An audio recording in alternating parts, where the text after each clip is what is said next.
Good morning, everyone. I hope a little bit of head bopping was welcome this morning with that music. Thank you, everyone, for joining us. My name is Vanessa Aramayo, and I am the Executive Director of Alliance for a Better Community. Together with Californians Together, we co-chair the consortium, and we are accompanied by 6 wonderful organizations that include Asian Americans Advancing Justice, Southern California, the Education Trust West, Early Edge California, Unidos US, Loyola Marymount University Center for Equity for English Learners, and the California Community Foundation. The Consortium for English Learner Success is composed of nearly 100 civil rights policy research, philanthropic, educator, and community-based organizations working to strengthen the prosperity of California and Los Angeles County by advocating for an education system that fully supports the needs and embraces the assets of English learner students and dual language learners. We truly believe in the importance of highlighting not only the stories of ELs and DLLs, but their accomplishments and successes.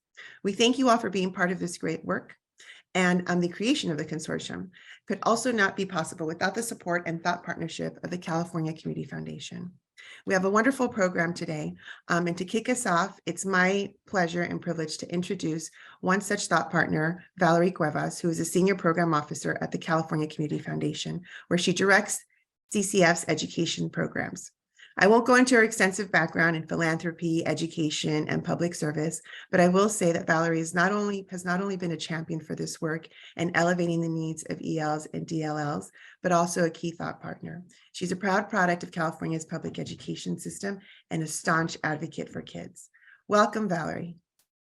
Thank you, Vanessa. Good morning, everybody. I hope everybody's doing well, and welcome to summer. I think this is summer solstice, I think, today, so the longest day of the year.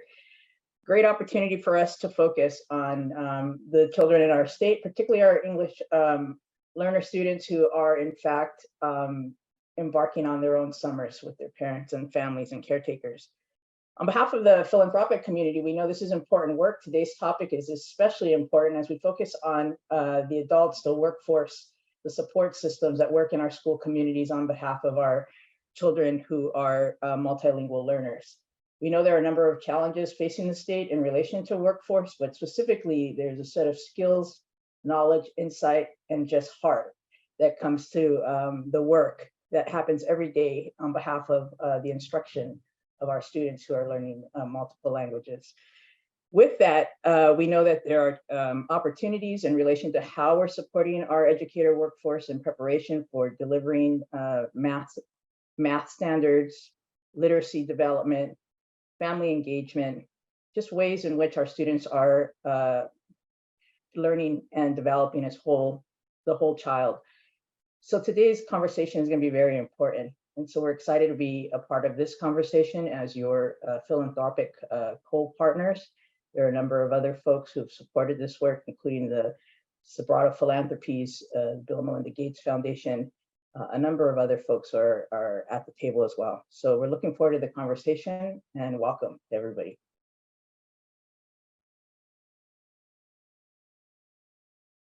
Thanks, Val, and hi, everyone. My name is Erica Cervantes. I serve as the Policy and Advocacy Manager for Alliance for a Better Community.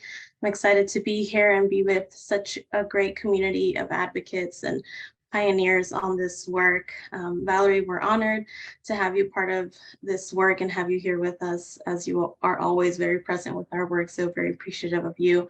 Really quickly, just want to get us started going over the agenda. So we'll move over to that slide. Thanks, Pete. So as you all know, we have welcome and opening remarks. Thanks to everyone who put their name and where they're tuning in from into the chat. Right after this, I'll transition us over into our panel, introducing the moderator, and then she'll take it from there. We'll have a short break, about 10 minutes, around 10:40, so folks can plan for that. Get up, have a little coffee break, stretch break, and then we will transition over to our legislative updates. Per usual, having federal, state, and local representation. And then we'll hear from a couple different folks on work group updates. As many of you know who have been tuning in, we have 2 work groups. One is the policy work group and one is the grassroots work group.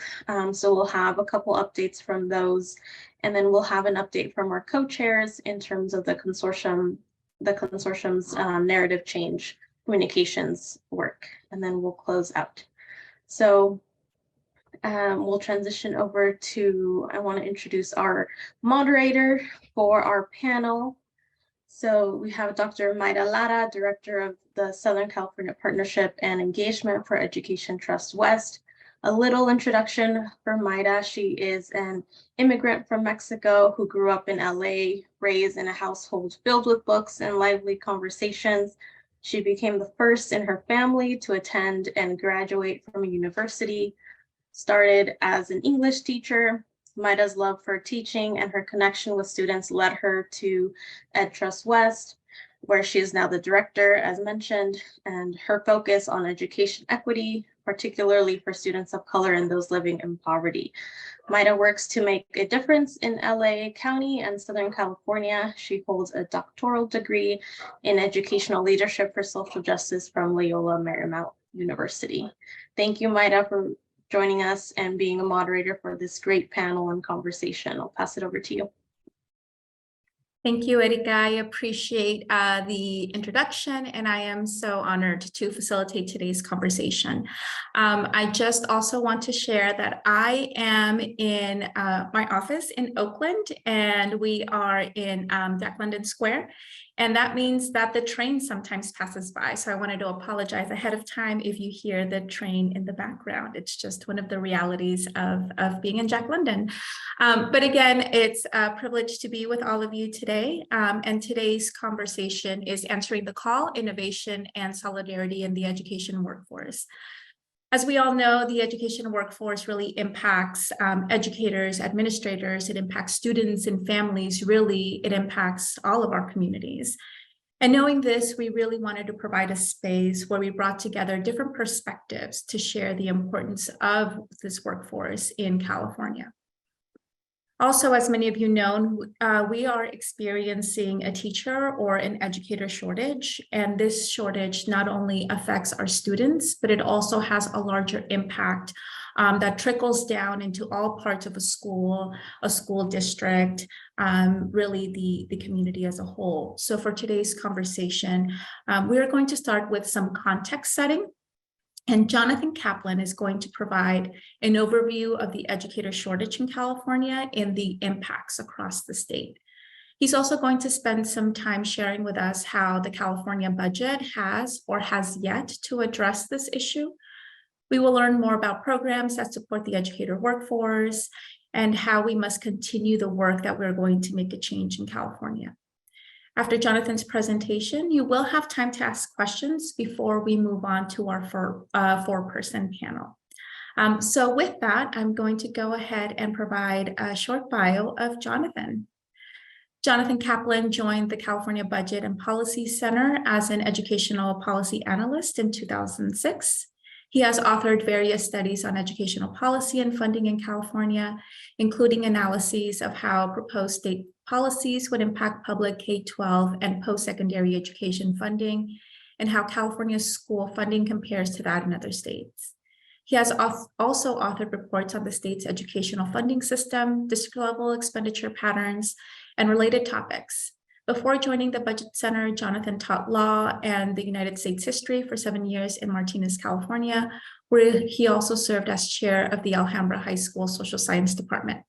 Jonathan holds a master's degree in education from the University of California, Santa Cruz, and received his bachelor's degree in history from Yale University. Jonathan, I'll pass it to you. Thanks so much, Myra. Just making sure you can hear me and others can as well. Great. Yes, so we can hear you well. Great. Thanks so much for the introduction. Much appreciated. I am looking forward to today's conversation and appreciate the opportunity to be with you here today. I'm going to just give you a short background about the Budget Center before launching into the presentation today.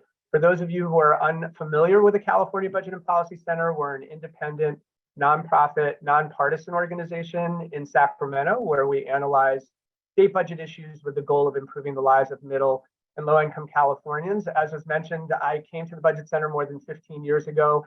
What wasn't mentioned is that I was a bilingual educator myself, and I have multilingualism in the state of California is something very close to my heart. And this conversation is important to me, not just as a professional, but as somebody who really believes in the issue, and hope that I can serve to you as a resource moving forward, in addition to this being helpful in terms of setting context for today's conversation.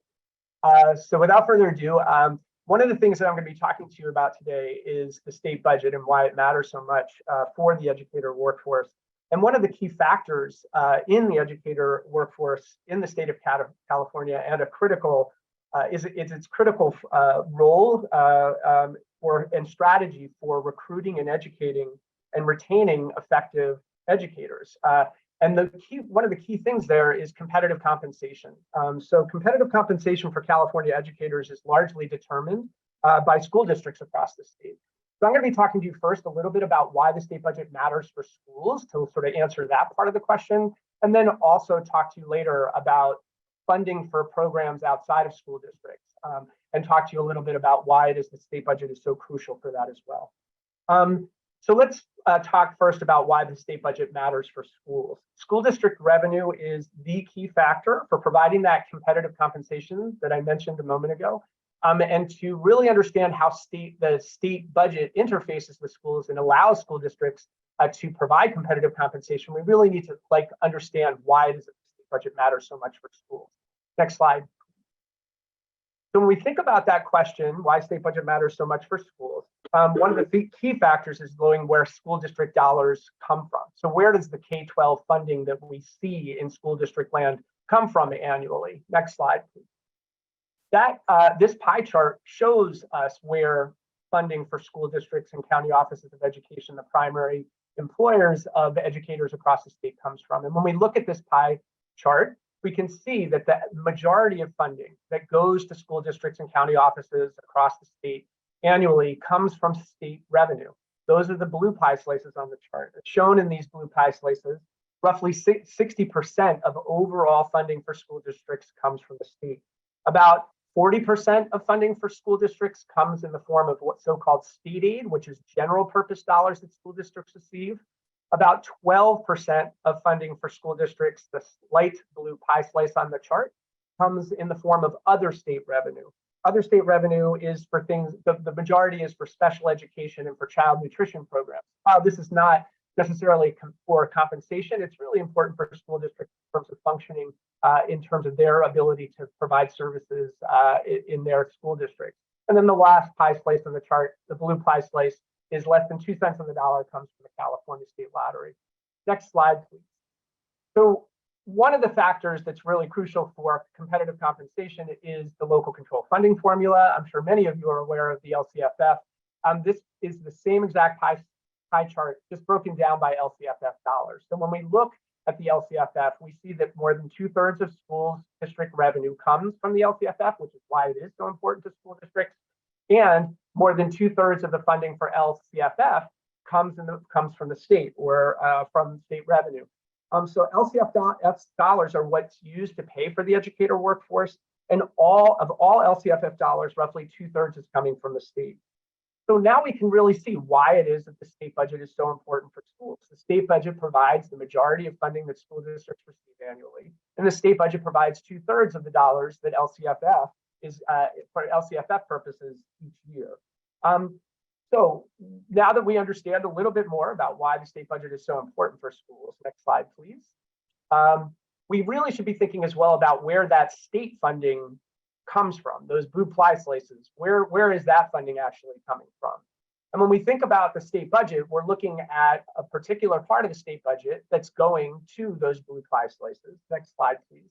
And when we think about that, really, we understand that nearly all of the state's dollars that goes to K-12 schools comes from the state's general fund. It's 97%, as a matter of fact. So while there's small parts of dollars outside of the state's general fund, the most important factor in determining the dollars K-12 schools receive annually is the state's general fund. Next slide, please.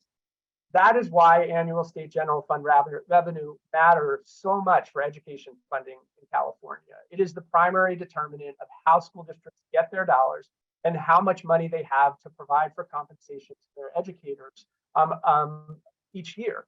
So when we think about the state general fund and that being the crucial factor for funding of K-12 school districts, it is important to also see where those general fund dollars come from. Next slide. So this is a chart that shows the breakdown of the state's general fund on an annual basis, and we see that the largest, really the 95%, or basically most, or if not all, of the state's general fund revenue comes from three sources.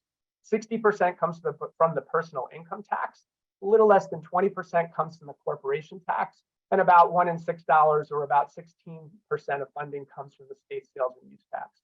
Now, what's really important here to understand is that when we think about general fund revenues, if the amount of general fund revenues are increasing, the pie that I'm showing you here gets larger, and the amount of revenue that the state has to spend on schools and other programs tends to grow commensurately.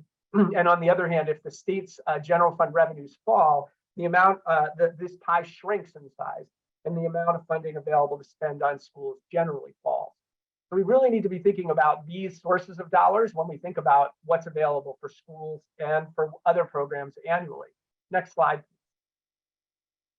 The good news that we've seen over the last decade is that general fund revenues in the state of California have increased pretty much every year since 2012-13 over the last decade. And over the last 3 years, there's been significant increases, a more than $90 billion increase in general fund revenues just in the last 3 years alone. And this has afforded the state a fair amount of latitude in terms of not just funding for school districts, but also for funding for programs that go outside of school districts. And there have been substantial increases in just the past 3 years, which has led to investments in the educator workforce. So now I'm going to be talking to you just a little bit about outside of school district land, where are these revenues that the state has going to. So let's take a look at the next slide. We've seen significant increases, large investments in California's education workforce programs since 2021. These are just the largest of those investments over the last 3 years. First, the teacher residency program received more than $500 million since 2021. And the Golden State Teacher Grant Program also received more than $500 million in just the last 3 years. And more than $100 million was invested in the Classified School Employee Teacher Credentialing Grant Program.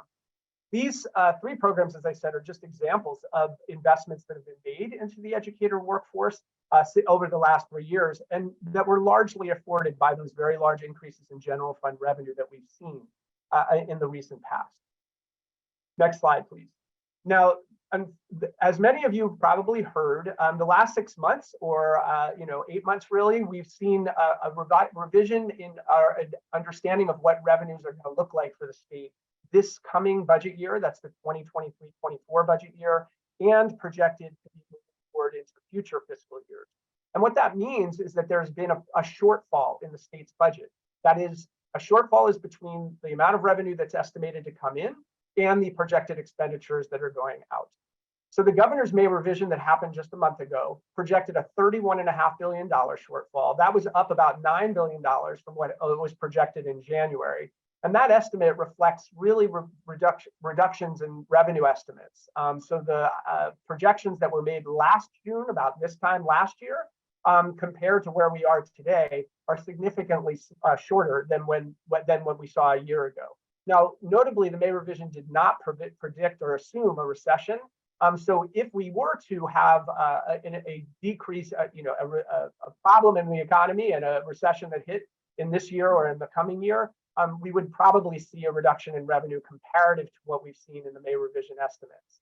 Now, that means that there are less dollars available for things for both school districts potentially, and also potentially for educator workforce programs.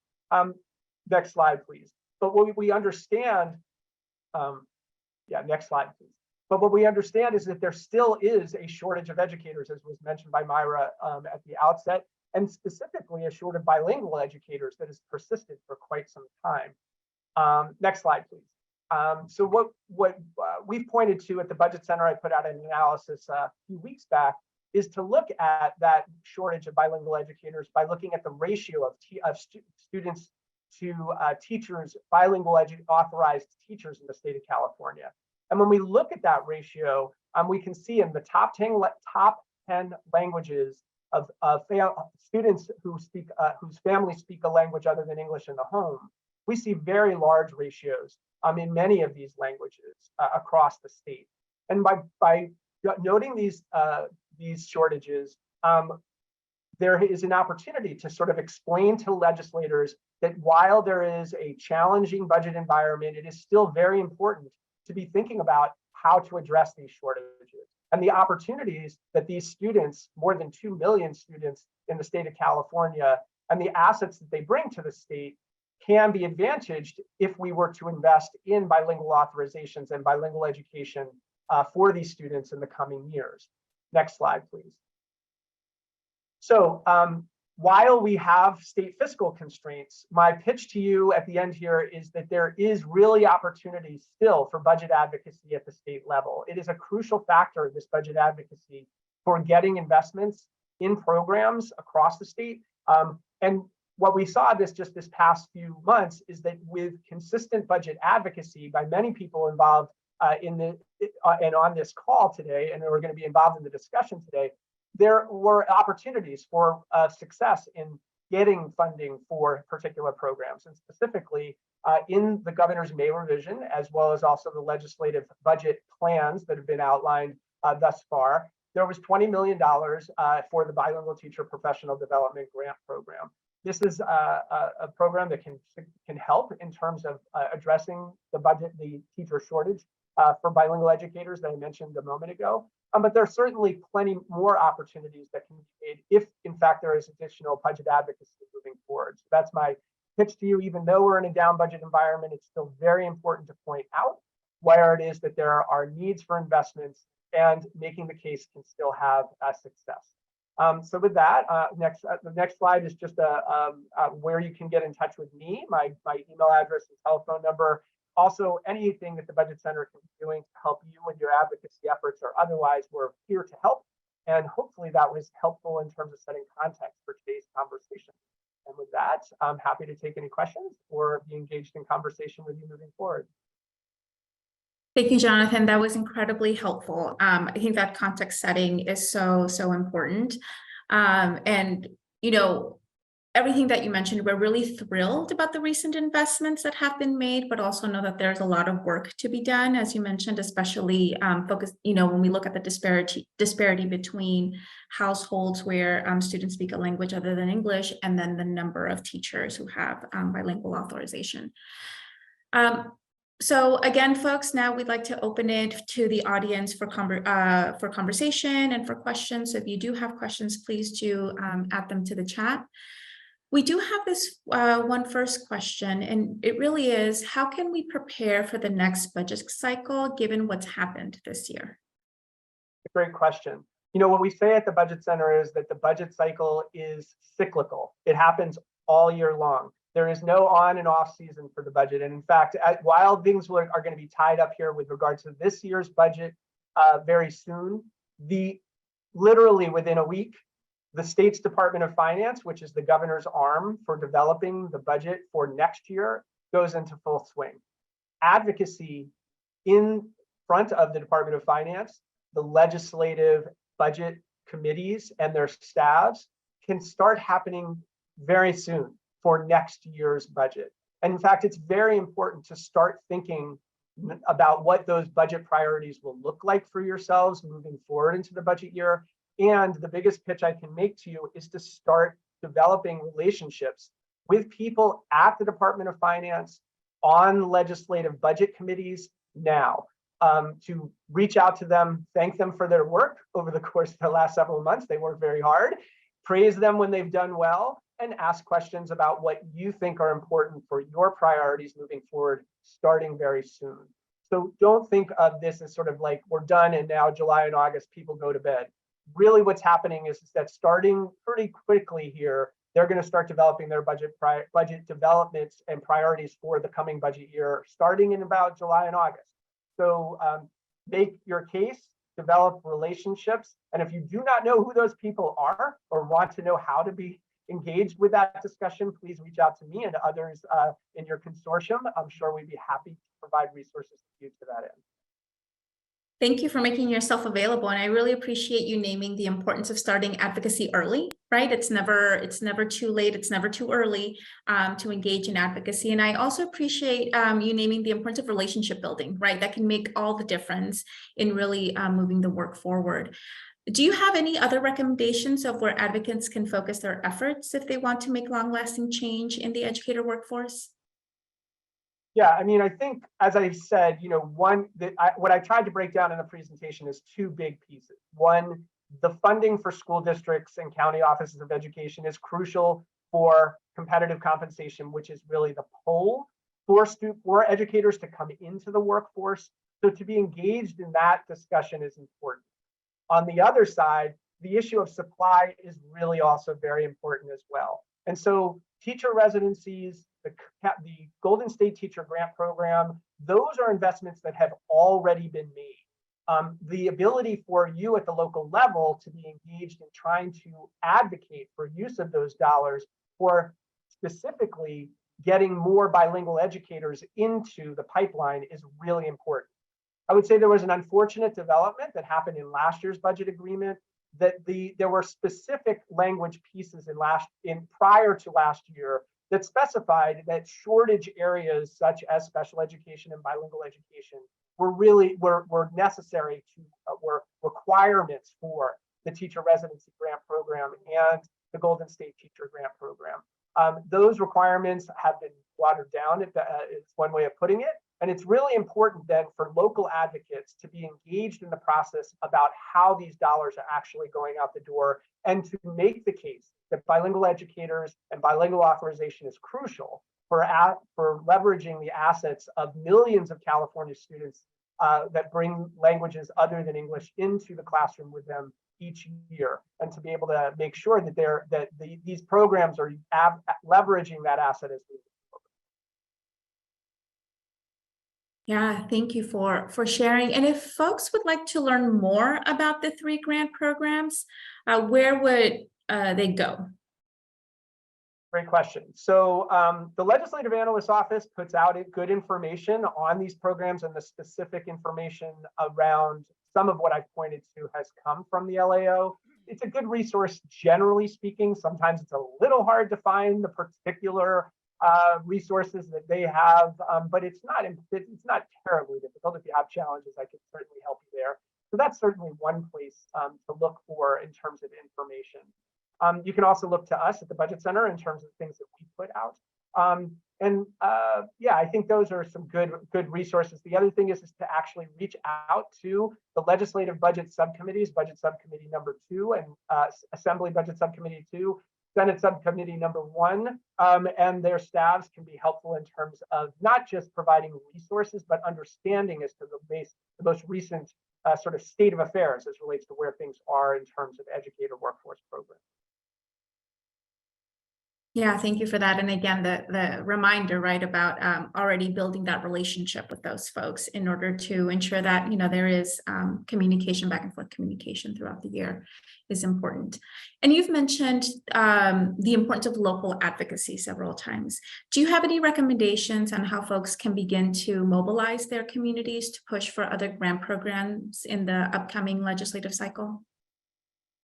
Well, I'm sort of understanding the question is, so there's 2 parts of what I'm sort of taking for the question. There's one, which is sort of budget advocacy at the state level I've talked about. The issue of what's happening at the local level is really, you know, twofold. One, what's happening in your local school district, how it is that your local school districts are, whether one, they actually understand that there are these programs, and that in fact, actually they can be advocates themselves. School districts themselves can be advocates for gaining access to educators who are going through these pipeline programs.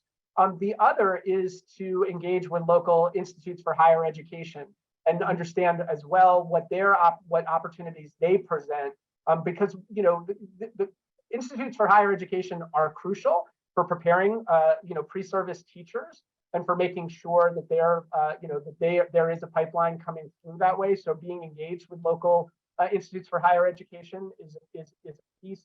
And then the other thing that's coming to mind as well is that the programs like the classified teacher preparation program. I'm misspeaking that name, but that actually is a program that oftentimes school districts may not be fully aware of, and that there are opportunities even within your local school districts, the employees that school districts have, and that the opportunities that school districts have to grow their own, to be able to actually advantage themselves of these funding sources so that they can organizing at the local level to make sure school districts know about it and to be able to actually think about how they would use their own workforce to address the bilingual. Thank you. Yeah, I'm hearing that building awareness and sharing information is a great tool to mobilize communities. Thank you. Thank you definitely for sharing, and also for reminding us about the importance of reaching out to institutions of higher education. Sometimes that gets lost right in the process, and we have such a robust public university system that really contributes positively to the teacher preparation in our state. And so that's definitely important. And I'm noticing, I'm sorry to interrupt there, Myra. I'm noticing in the chat, Jessica's comment is very much on point. I should have mentioned that both the California Teacher Credentialing Program Commission, as well as also the California Student Aid Commission, are the recipients actually. So CTC, the California Teacher Credentialing Commission, is the one that administers the teacher residency program, and CSAC, the California Student Aid Commission, is administering the Golden State Teacher Program. Those entities at the state are the nodes or the places you go to find out more information about those programs and the ways to actually access those resources. So thanks for that comment. Yes, thank you for that, for adding that to the chat. Is there anything else, Jonathan, that we haven't yet spoken about that you think is important to share with the group? No, I just hit the, one of the things that we say at the Budget Center is that budgets are about values and priorities, and the choices that we make at the state level are really supposed to be reflective of the values and priorities that the state of California holds. The work that we collectively are doing, and many of you are really, crucial, involved in that work, is changing the narrative around English learners in the state and thinking about how multilingualism should not be just sort of something on the side that the state is doing, but rather central to everything that we're doing statewide. And whether that be engaging in this issue of preparing bilingual educators, or actually advantaging ourselves at programs across the state to be thinking hard about how these students and their families and supporting their families are really crucial for actually making sure that multilingualism is something that we can really aspire to in the state of California. The last thing I'll say about the Budget Center is, we're not solely focused on education. We're focused on the overall state budget. And the fact that the state budget is meant to prioritize the most, we want to prioritize the folks in state of California who really maybe don't have as much of a seat at the table. And the programs that the state is providing to support families is as crucial to making sure that students are prepared to come to school every morning as what we actually have in schools, and in terms of the educators that are there and the programs that are preparing educators. So I would also encourage people to think about ways that we can support families in the process of thinking about how our students are going to come to school ready to learn. That would be the last pitch I would make. But hope the conversation today, because I know it's not going to be focused on that, but I'll just sort of mention that on the side as a something that the Budget Center is engaged. No, thank you for mentioning. It's super important to keep that top of mind. Really appreciate you, Jonathan, for the context setting. And we are actually now going to move on to our panel. I'm going to begin with panelist introductions, beginning with Jen Baca Beltran, who is the Government Community Relations Manager at SEIU Local 99. Jen Baca Beltran has spent years working to change the education landscape. She has a 13-plus-year career organizing in the education and political communities. Jen currently serves as the Government and Community Relations Manager for Service Employee International Union Local 99, Education Workers United, and as such is a big proponent of community-led movements. I'd also like to introduce Ileana Davalos, who is the Chief Human Resource Officer at the Los Angeles Unified School District. Ileana Davalos is focused on supporting principals and teachers to create successful learning environments. As an immigrant from Cuba, her experience of language barriers motivated her to become a teacher. Throughout her career, she prioritized personalized instruction and professional development. In her current role, she oversees staff recruitment and has achieved a 99% fill rate, hiring over 2,600 teachers. She has also led initiatives for school leader evaluations and leadership development programs. Outside of work, Ileana enjoys family time on California's Central Coast. I'd also like to introduce Magali Lavadens, PhD, who is a Levy Presidential Endowed Chair in Moral and Ethical Leadership and founding Executive Director of the Center for Equity for English Learners in the School of Education at Loyola Marymount University. Her research addresses the intersections and impact of policies and practices for culturally and linguistically diverse students, teachers, and school leaders. Her work has been published in numerous articles, chapters, and books, including Latino Civil Rights in Education, La Lucha Sigue, with Anaida Colón Muñiz, and Questioning Our Practices, Bilingual Teacher Researchers and Transformative Inquiry. She began her teaching career as a bilingual paraprofessional and has served in various roles in K-12 settings, including as a bilingual teacher and English as a second language specialist. Magali has also served in statewide leadership positions, including as past president of the California Council on Teacher Education, Californians Together, the California Association for Bilingual Education, and as founding president of the California Association of Bilingual Teacher Educators, and serves on local, state, and national education advisory boards. Next, I'll introduce Dr. Felisa Ortiz-Licon, who is a dedicated advocate for the educational equity with a focus on Latino students and multicultural learners. She is currently the Chief of Staff at New Teacher Center. With almost 25 years of experience in education, Felisa has worked at various levels to promote responsive policies and create equitable opportunities through culturally and linguistically responsive programs. Again, like I mentioned, currently serving as a Chief of Staff for the New Teacher Center, Felisa works to disrupt educational inequities and enhance educator effectiveness. Before her role at the New Teacher Center, Felisa was the Chief Policy and Advocacy Officer at Latinos for Education and Principal of Education Programs at Unidos US. These experiences deepened her commitment to reshaping opportunities and narratives for Latinos, advocating for equitable representation in education and improving outcomes for Latino students. She has also been involved in advancing policies for Latino representation and leadership within the education sector. Felisa holds a bachelor's degree in political science from the University of California, Los Angeles, a master's degree in city and regional planning from UC Berkeley, and a doctoral degree in educational leadership from UC Irvine. She serves on the California State Board of Education for 5 years after being appointed by Governor Jerry Brown.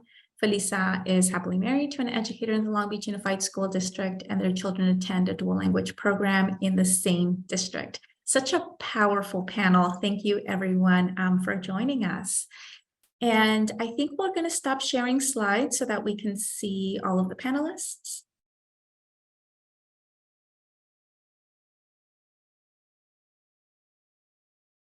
Right.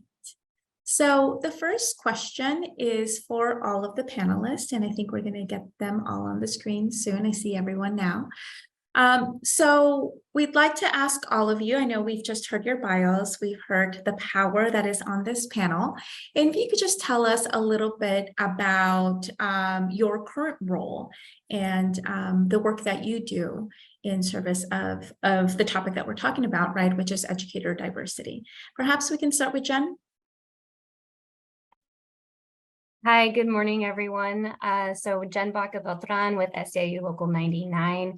We represent classified workers in LAUSD, community colleges, LACCD, Ventura Community Colleges, and then as well as some small districts around the LA area, Santa Monica, Malibu, Compton, Linwood, Hacienda de la Puente, and also with our earliest learners with childcare providers. So we represent 50,000 education workers, we would like to say, from our earliest learners up to folks that are ready to commence their careers.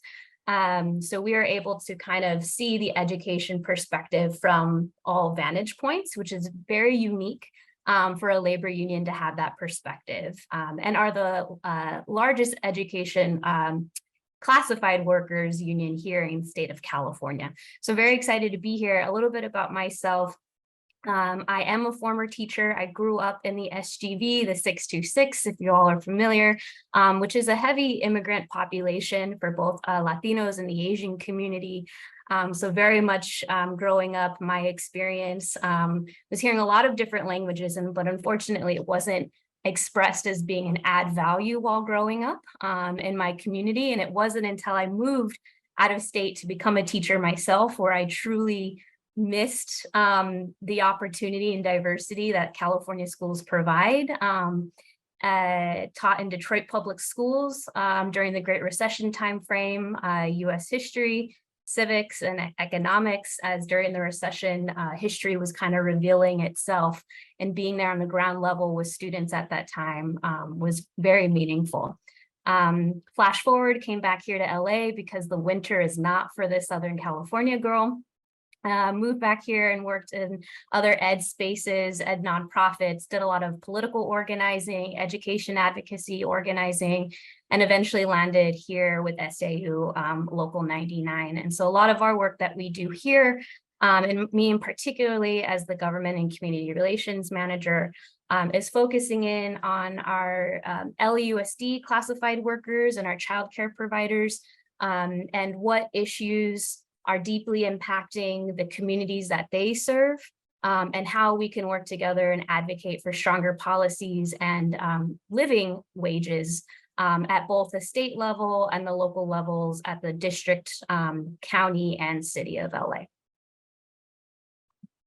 Thank you, Jen, and welcome. We are so excited to have you on the panel. Ileana, I'll pass it to you if you can tell us a little bit about your background and your current role. Yeah, hi, everybody. Ileana Davalos. So I have spent my entire career in the Los Angeles Unified School District, 34 years. And full transparency, I'm retiring June 30th. So I'll put it out there first and foremost. So I started in this district actually as a bilingual teacher assistant. It was during the time where we were transitioning to bilingual education, and it was, I was very needed. And so I worked with a monolingual teacher, and I was the bilingual support. Actually, I think I became the bilingual teacher. And then during those days is where I really learned to appreciate the role of bilingualism. My family, first generation Cubans, always kept my Spanish at home. And so that was just a given, that was just a given in the work that we did. So moving forward, I became a teacher, and I'm one of the few people that actually has a bilingual bicultural credential. And I did my methods courses when I was getting my credential in Spanish. So I had a strong background when I started as a teacher, and I always taught in bilingual classrooms. I never taught in a full English program. So it's kind of nice that it's back in vogue. It was out of fashion for a while there in the 90s, after Proposition 187 and all of those things that changed the narrative and the work that we do. But, I think like all of us, the value of being bilingual and the value of understanding the culture and who we are makes a difference in the lives of our kids. As a principal for 10 years, and I often thought about, my goodness, if I didn't speak Spanish, I wouldn't have been able to create the opportunities for the parents or the inroads that I did with my community. I always say my Spanish saved me a lot of misunderstandings with the community.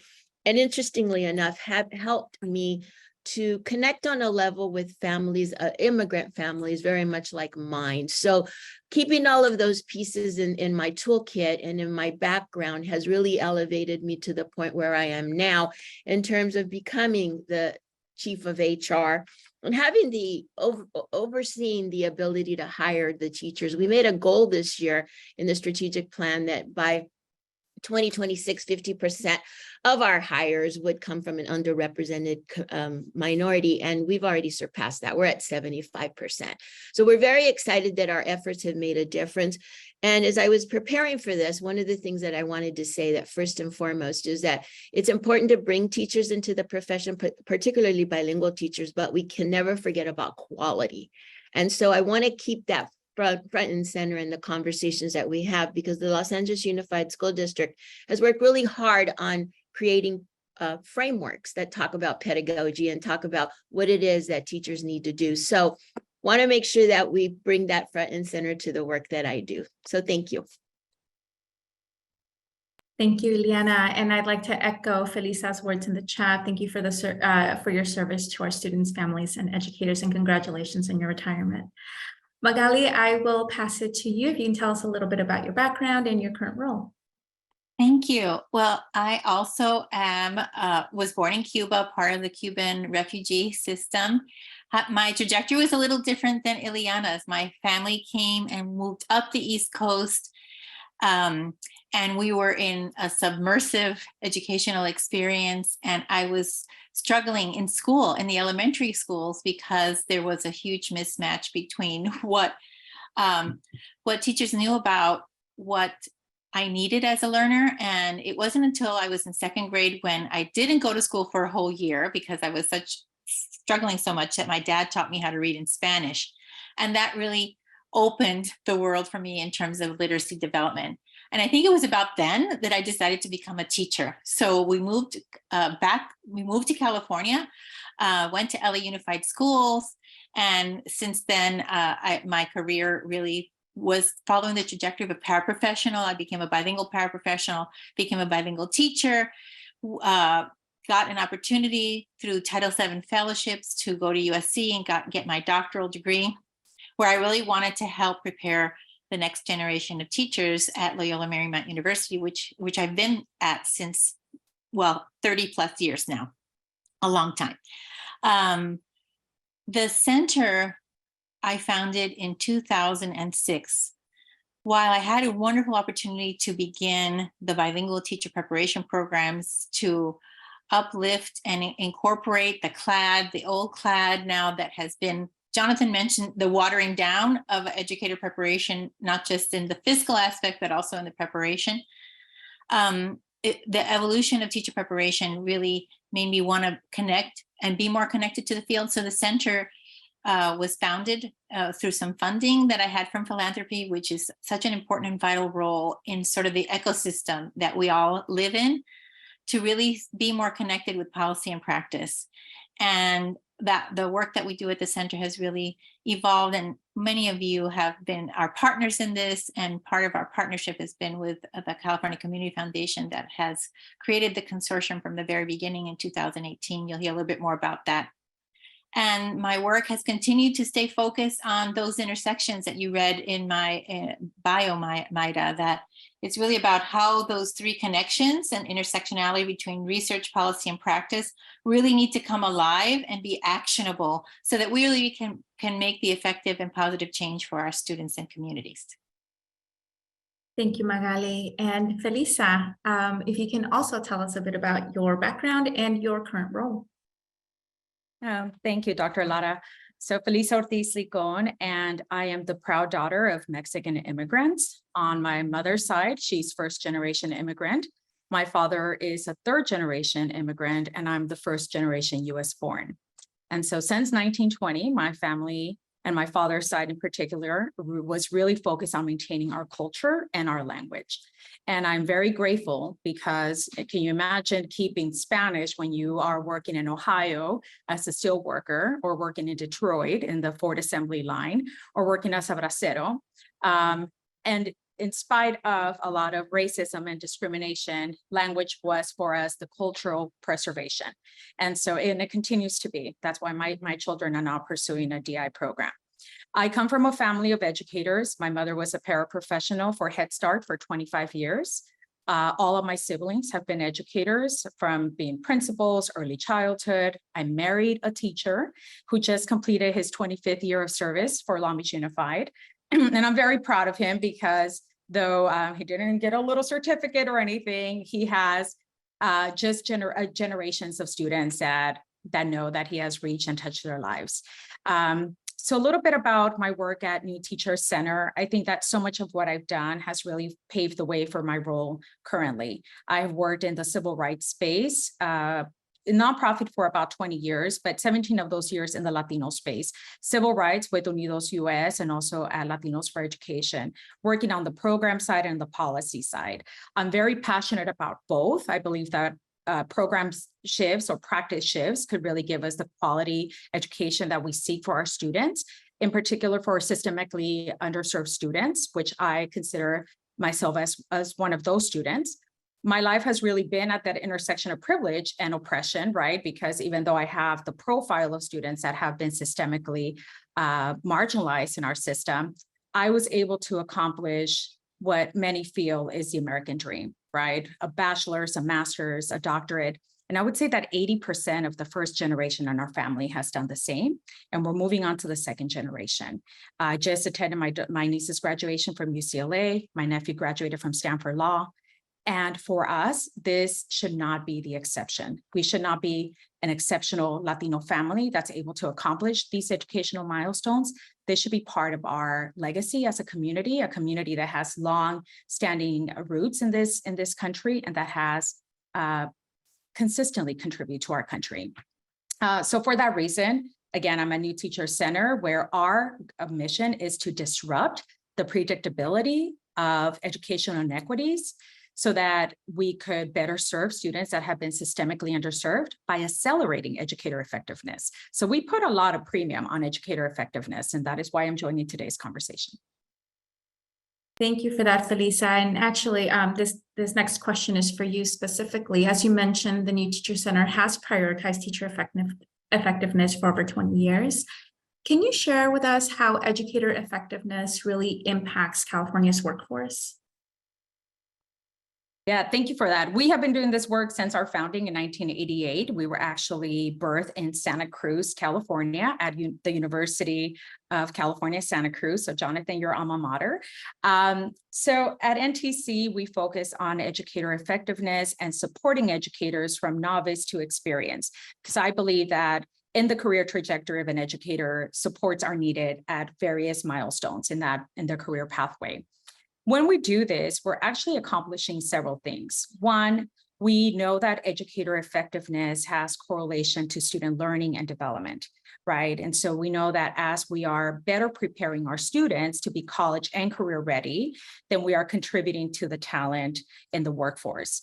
Throughout the years, we've heard from higher ed partners and industry partners that we are just not producing the students that they need, or that our students are underprepared, or that our students don't have the skill sets that match what is needed in college or career to succeed. Now, let me be clear that I think that learning is more than just matching our students' skill sets to the workforce needs. I believe that learning also allows us to have an educated democracy. But for the purpose of this question, I believe that when we have supported educators that are properly equipped with the skills that they need to really integrate standards, content, pedagogy, and instruction, then we're able to have students that have higher academic outcomes.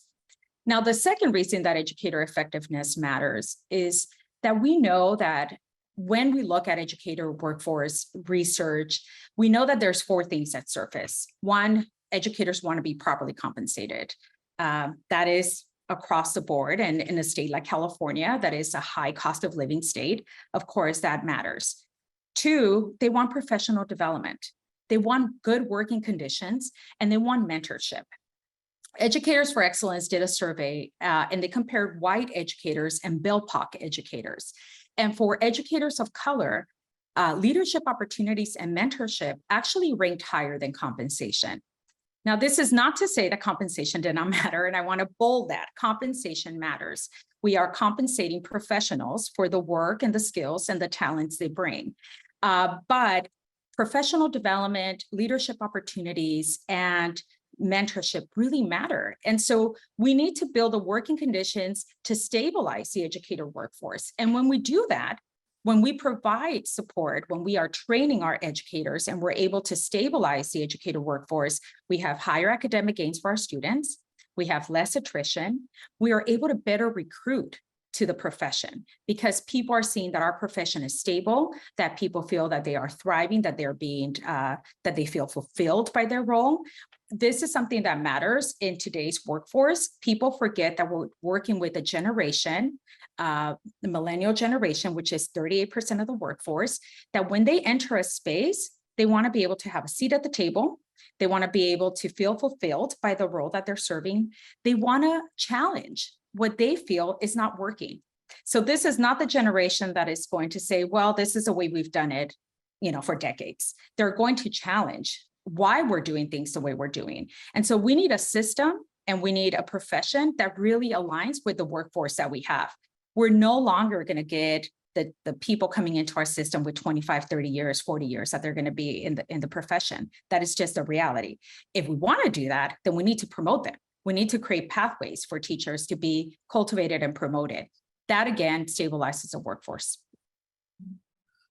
Thank you, Felisa, and thank you for especially naming the importance of compensation to work in concert with the structures to support leadership and to support growth for educators. It's so important that they both must work in concert with one another. Ileana, this next question is for you. Can you tell us more about what systems LAUSD has in place to support the issues that we've discussed today regarding the educator workforce? Sure. Well, first and foremost, I wanna do a thumbs up to Felicia, because that's what I always quote, that particular piece of the research. And I will add that the other thing that our incoming teachers are asking for is feedback. And then they also want to work for a strong administrator that's going to do all of those things. So to answer the question, I think the first system that LAUSD has in place is, number one of our greatest recruitment efforts is our career ladder programs. We recruit from within. Many of them are our classified personnel that are transitioning to becoming teachers. It is the greatest recruitment strategy of all time. We are such a big place, and we have so many employees that, you know, from special ed assistants, we have so many that are interested in becoming teachers. And what a better training ground than in the classroom, really learning what the students need. So that's one of the greatest strategies that we have had for many years in the system. I mean, it's kind of an unknown practice that every principal always looks at the teacher assistants at the schools and really encourages them to go into education. So our community grassroots efforts of recruitment are one of our greatest assets in recruiting and diversifying the workforce. Another big thing that the Los Angeles Unified School District is, it's not a popular sentiment all the time with our university partners, but we have our own district intern program, and we really are the largest education preparation in the country, in the state at this point. At this point, I have about 600 folks that are going through the intern program, which is a 2-year program where they will earn their credential. And then they can clear their credential with us as well. They can get a tier 1 administrative credential with us and a tier 2 cleared administrator credential with us. So the pipeline of trajectory and success for our school district is a really great recruitment strategy for many folks. I think the other thing that we want to talk about is, we have a very large national board certified teacher population that we really use to our advantage to support us. So one recent example is we offered a $5,000 stipend to teachers that were willing to go to our semi high and highest schools, but were fully credentialed. Our stance on that was to take a different approach. We wanted to change the trajectory of those schools, because we already know the research is clear that if you are not fully credentialed and you're going through an alternative credentialing process, you are not going to tend to stay at these schools, because sometimes you're not going to get the support that you need. So we decided to take a different perspective. Let's get fully credentialed teachers, because again, the research says that you're going to stay at those schools if you're well prepared, and have them go into our semi high and highest schools. But we also added an extra piece, because we knew that wasn't enough. We added 2 variables that complements the research. Number one, we created what's called the Equity Action Network, which was a series of professional developments targeted for teachers that were going specifically into what we refer to as our semi high and highest schools. We talked about what equity meant through that lens. So on top of all the other professional development that they were getting, this was our extra scoop to prepare them for the schools they were going into and the need that is in those schools, and why we valued them so much. At the same time, we had their administrators attend, and we paid the teachers for this. So this wasn't contingent upon the stipend. You'd get the stipend anyway, whether you wanted to come or not. But again, using adult learning theory, people will come when you don't make them come, is the bottom line. And so the administrators, their principals and assistant principals came, because again, going back to what I just said in the research, if that teacher is seeing that the principal values this professional development, their retention and their willingness to do this work will be heightened. Additionally, we thought to ourselves, well, we're also having teachers that are going into our semi high and highest schools that are not fully credentialed. So how about these principals attend and then get the strategies? We provided them with all of the materials and share with the rest of their teachers. So we were very strategic in that effort of our new cohorts of teachers. As a result of that, we've been able to put into, if over the 2 years that we've done this, and we have 1 more year with the stipend, we've been able to put 500 fully credentialed teachers in our semi high and highest schools, which traditionally was not what was happening. So that is just one of the many efforts that we have put in place. And our national board certified teachers have served as their professional developers and those coaches and mentors, if you will, to these teachers. The other thing, it's created community. LAUSD is so large that at some school, you might be the only teacher that was hired under this stipend, but there might be another school across the city that's got 4. But we created this virtual community where they're really working together and develop relationships, because we all know those first few years, if you have a team of folks surrounding you, it's a powerful strategy. So that's been one of the many places that we support our teachers. Here in Human Resources, we have the new teacher support, which then also supports our teachers that have are either getting their credential through a university or our provisional intern teachers. So we assign mentors to them, also national board certified teachers that guide them and support them. The other big strategy that has been a strategy for years, but we've just sort of put it together in a perspective because we needed teachers, is the student teachers. So when I was a teacher, I would always have student teachers in my classroom, but the university just recruited with me specifically, or went to my school, either because I always said yes or I don't know what. But then when I became the chief, I thought, wait, that's happening at a bunch of different schools. How do I centralize that effort and to make sure that not only am I supporting those teachers, but I'm also using them to be able to quickly recruit? So in a nutshell, when I did all of that, I realized that we have about 1,400 teachers a year that do their student teaching in LAUSD, and we're not always hiring them because we don't put them all together, right? They're at this random school and this random school.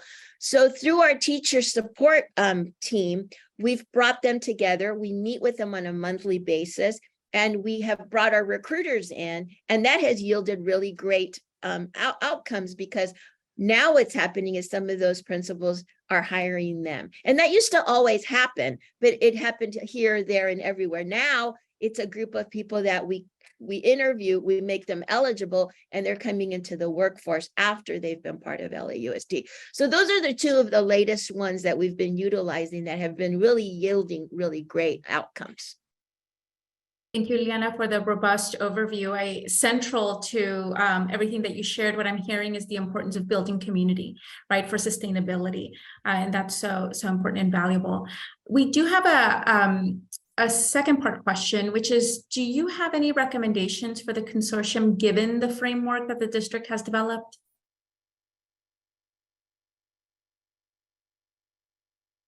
Recommendations, I think, go back to this idea that we have to continue to change our mindset on who's entering the workforce these days. I did want to mention that I'm a little young to retire, but I decided I don't want to keep calling myself old. Just kidding. So when I started as a teacher, I just went to my interview and I went to my school, and I was so darn happy to be a teacher. To Felisa's point, as I sit at these hiring fairs, and I feel like it's a fishbowl and I'm observing, we are working with very different folks. It's the millennials, the Gen X. It's a whole different group. They will sit down and stand in front of the principal, and they will interview the principal versus the other way around. So we need to be prepared as a system across the country and in the state of California to hire people in a different way. We need to market our schools differently. I have to tell you, we've done at least 10 hiring fairs since April, and I hear the same thing. Well, I'm not sure. I'd like to visit your school to make sure that it's the right place for me. So after a while, you just think to yourself, okay, well, let's get in front of this. Let's get in front of this. Number one, let's have these hiring fairs at the schools where we want people to come. And let's stop having them in random places that are not a school. Number two, let's just get in front of that. Let's just say, guess what? We have tours at these schools happening on these days. Come on down, visit the schools, and then make your decision. Instead of continuously fighting this, what do you mean you want to visit the school? What do you mean you want to see this? No, let's just get in front of it.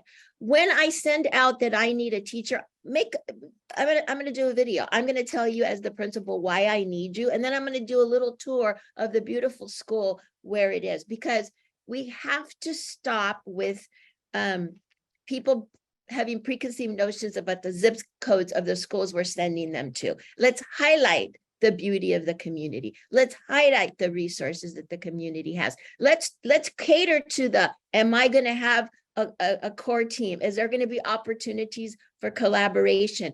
Is there professional development? Let's just get in front of it. If the research is saying that that's what we need to do, then let's stop hiring people the way that we've always done. So that's my big takeaway. Mm-hmm. Yeah, thank you. Thank you for sharing and for the importance of getting ahead, right, of the trends that we're seeing. And Jen, this next question is for you. Can you tell us more about SEIU's Grow Your Own programs and how that impacts California's educator workforce? Yes. So I think through our most recent strike at LAUSD, the community has gotten a better snapshot of who our members are. And specifically about the communities that they serve, and as Feliza was mentioning earlier, the economics of the roles that they hold. And so, you know, our members in particular, right, when we did a survey prior last year around this time, 1 in 4 indicated being on the brink of homelessness. And so you have, and then also our members are about 80% people of color. And of the 80% people of color, we have about 60% of them are women of color. So just to give you a better understanding there, and then 43% of our members in LAUSD are also parents. So there's a uniquely investment in not only as a worker to be able to provide for their family, but also as a parent to make sure that their child is receiving a quality education. And so because of this dual investment, our interest in schools, quality schools succeeding, you know, when they're thinking about stepping into a new potential career, right, we have to help them economically to be able to do that. And so I would say a few decades ago, SEIU negotiated with the district, and in the early 90s, we were able to set up the career ladder program for our classified workers. See Ileana giving me a thumbs up there. And so that really helped cover the cost of like tuition credits so that they can be able to afford to go to school to climb that ladder, right, to become a teacher if they were interested in that. The issue there that we saw was that the district wasn't keeping up with the cost of education increases with the community colleges or the universities. And so there was a large gap between 94 and 2014 where they were still getting reimbursed at $11 per unit. And so we were able to work with the board particularly, and we were able to increase that. And now when I look at the particular Step Up to Teach program, now, you know, it's like a $8,000 annual reimbursement credit, and a lot more supports of like tuition and book fees and all those sorts of things that may go into that. So our members are really provided the resources that they need, right, to kind of get through that program, to kind of come out on the other side. And then the Step Up to Teach really focuses on the high needs, right? So like bilingual educators, special education, assistants, paraprofessionals. And so really working with the folks, instructional aides, I believe, who they think would be interested, right, in becoming a teacher and entering that workforce. I also want to just note on what Jonathan mentioned earlier about the California credentialing and the opportunity there. There's a program, Boost, build your own staff as teachers, I think it is the acronym, what it stands for. I see head nods. Great. And so with that program, it doesn't offer as much of a reimbursement as LAUSD does. That's a $4,000 annually, but it is more expansive in who can be included in that program, right? So it can be any classified worker. It can be a bus driver. It could be a community representative, not specifically like a teacher's assistant or someone that you would traditionally think of being in that pipeline. And so I think that's interesting for the state to be more inclusive of like who they think would be interested in entering this in this pipeline, right, to become a teacher. And so in particular in the classified unit and who we represent, they are a direct reflection of the students that they serve, right? And so I think there's definite opportunity there to continue to invest in the classified workers and make that investment more robust to ensure that financially, right, if this is something that they're interested in pursuing, not only the district, but the state is making sure that they have the feasible resources to be able to do that. We already know that student debt is inflicting us all, right, no matter who you are. But if you're already starting at, as you have all heard from our LUC strike, if you're starting now at a 30,000 annual wages, it's really difficult for you to think about how am I going to put food on my table? How am I going to maintain the four walls of my home here while also going to school and having to pay for credits or tuition or whatever it may be, right? So I think I'm glad to see that these programs exist and we are thinking a little bit more outside the box of who we should be including here. But I think there is opportunity, right, for the advocacy that Jonathan had mentioned earlier of how are we building these resources up to truly help the pipeline flourish and keep them there, right? Sustain them throughout the program to then complete it and then enter the workforce upon graduating.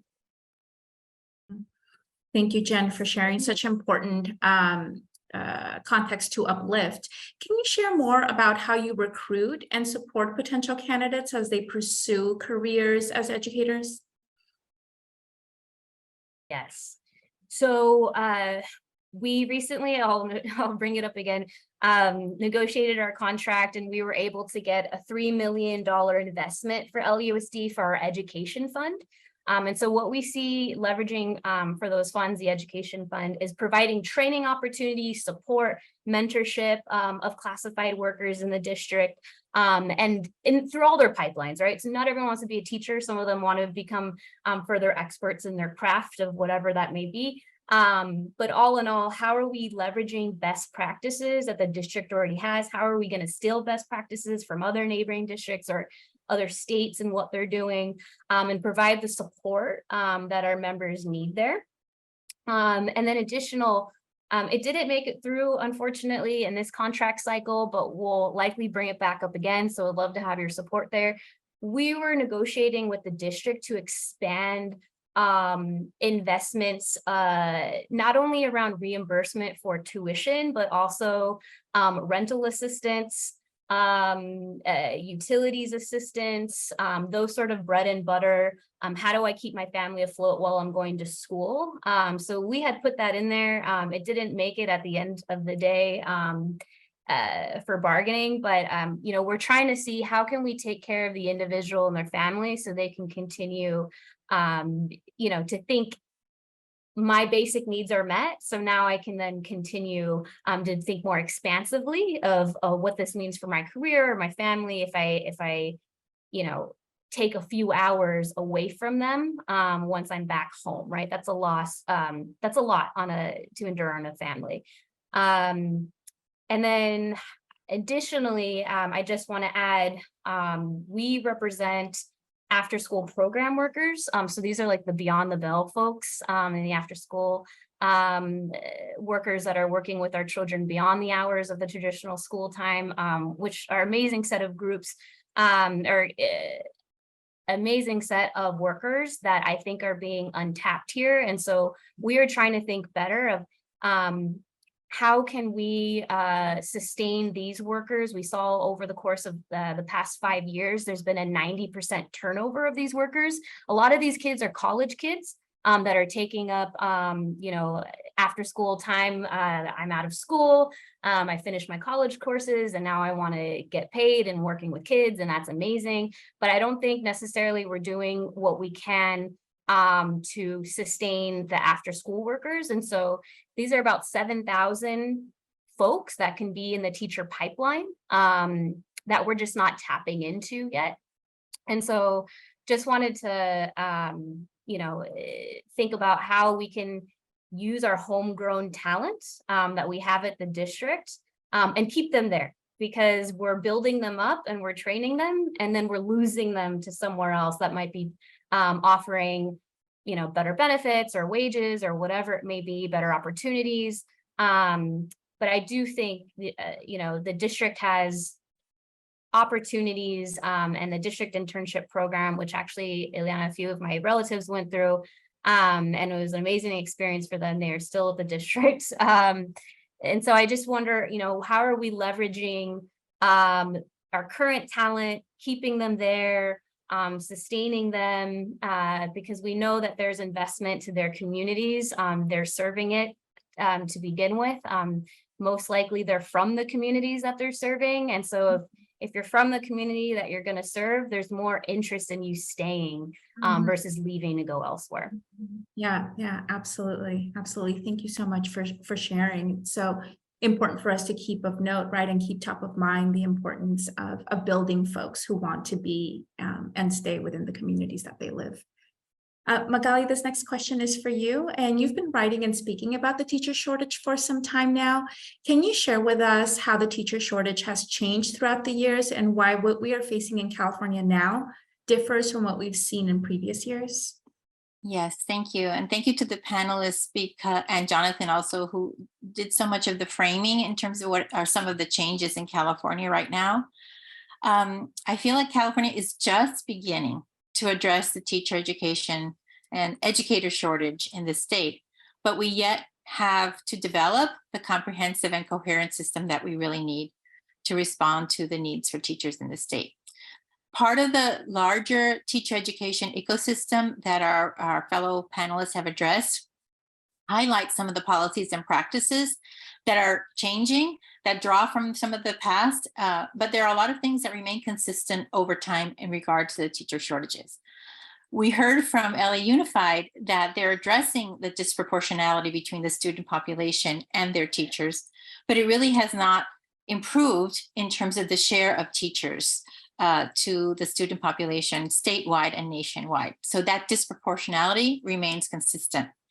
We know that there's inconsistent preparation for teachers of English learners across the state and nation.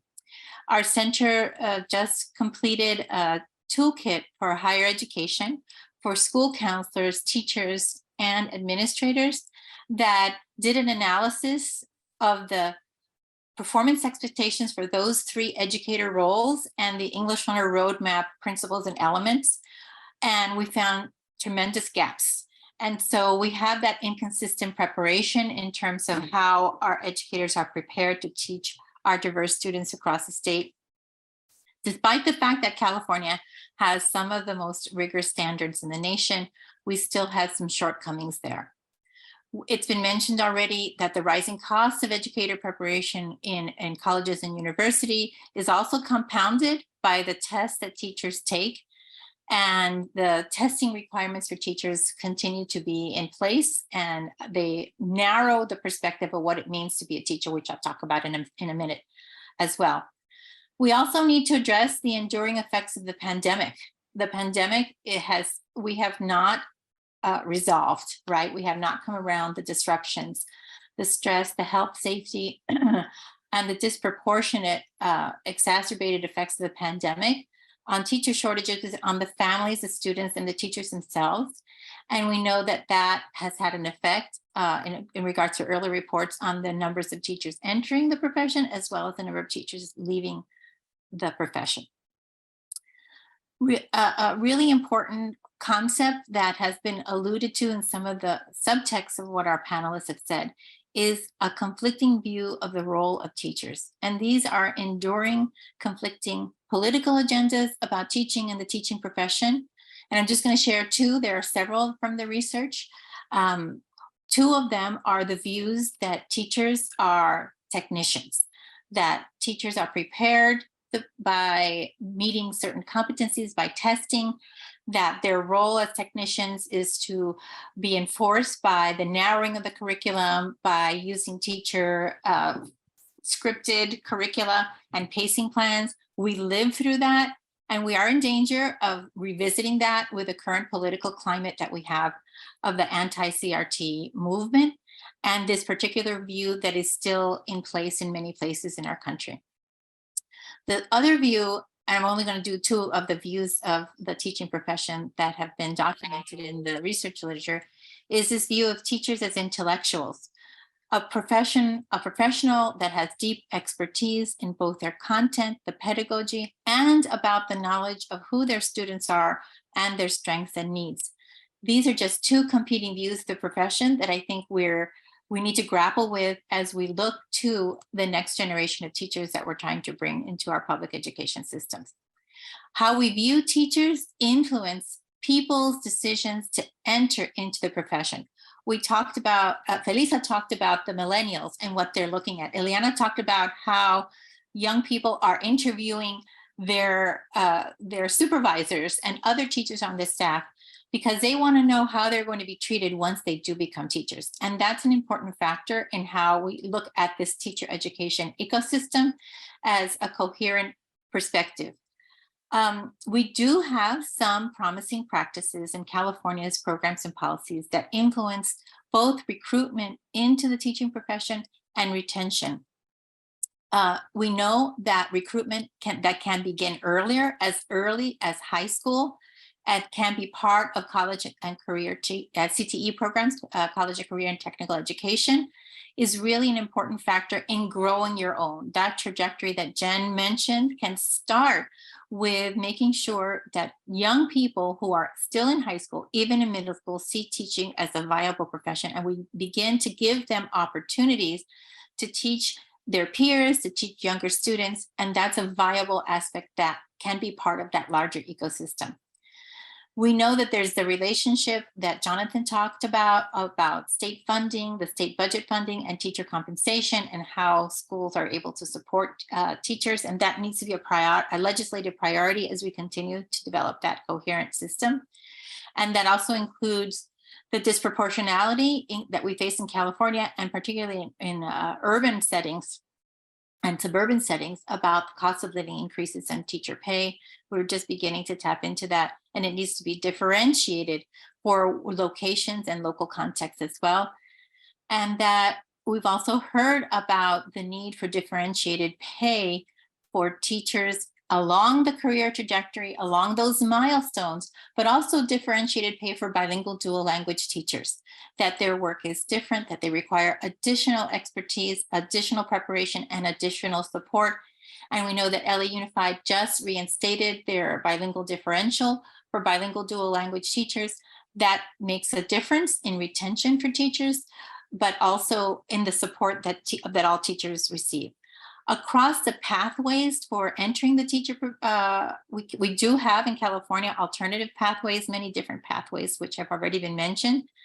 The Commission on Teacher Credentialing as a Promising Practice has been funding, has had expanded funding in the teacher residency programs. We know that teacher residencies are one of the most effective ways to recruit and retain teachers. There's been an expanded funding to focus on teachers of colors. And we have been engaged, my colleagues and I at the Center for Equity for English Learners have been engaged in a study of bilingual teacher residencies in California. And one of the things that we are finding, and this is going to be published probably in early fall, is that there are relatively fewer numbers of teacher residencies offering bilingual pathways in and across the state. And one of the factors has to do with the additional preparation and also the additional support. The grants for teacher residency goes to local education agencies in partnership with institutions of higher education. And these have improved the partnerships, but we know that if we're going to respond to bilingual teacher shortages, we need to do something to ramp up bilingual teacher residency, differentiated supports, because that funding is not differentiated in the way that the structures of the CTC is offering. This policy brief that we're also going to be published very soon is about what we learned from the previous bilingual teacher professional development grant program. We did an analysis of the reports from the previous sets of 8 grantees. There were 8 grantees for the bilingual teacher professional development grant program that went to also to LEAs in partnership with other groups. And one of the things that we found from our interviews of those 8 state grantees and of their documents, their reports that they submitted to the California Department of Education, which was the funding agency from which this came, was that that program that ended in 2021 produced 85% of the bilingual authorized teachers in that time span. That means that it was an effective way to produce bilingual teachers, that the funding was relatively short and of short duration. We will be submitting our policy brief that will also document that the PTPDP, which is really hard to say early in the morning, really was an effective way of supporting bilingual teacher opportunity pathways. It included bilingual teacher career ladders that have been mentioned earlier. It also grew the knowledge infrastructure of bilingual educators because it was supporting a system at the local level. And it also improved and bolstered district university partnerships for bilingual teacher pathways, which we also need to focus on in our work in increasing the teacher shortages in this area. The trajectories and the partnerships from high school to community college to teacher preparation through the career ladder programs that have been mentioned, also as part of that ecosystem, they went by the wayside for a while. They're just returning. We really need to do more to support that, the knowledge base about how many teachers we have, including the extended learning opportunities that Jen mentioned as well, and that we have to underscore everything about the quality of teacher preparation as well. One of the promising practices that we have yet to tap into and really understand is the role of community schools. The community school movement, for which there is funding, requires staffs to work together, and that local context of really looking at the entire unit of that ecosystem to support students and their families is a vital part of retention, which is the other part of the equation of addressing shortages that we're hearing about. Those strategies for retention include the kinds of supports that have already been mentioned: the mentorship, the school leadership conditions, the appropriate and differentiated professional development. Much of the research says that teachers want professional development, but it needs to be targeted at where they are in their particular space in the continuum of learning to teach and their particular needs. And one size fits all does not work for professional learning for teachers, as Felisa mentioned already.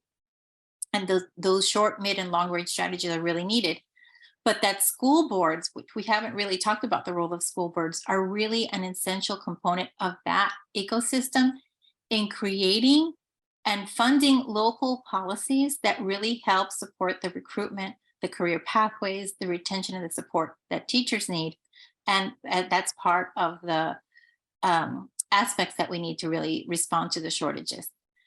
On the horizon is something that we're just learning about, that the millennials and other young folks are really interested in, and that is still up in question, is the role of artificial intelligence in teaching and learning. Our young people use it.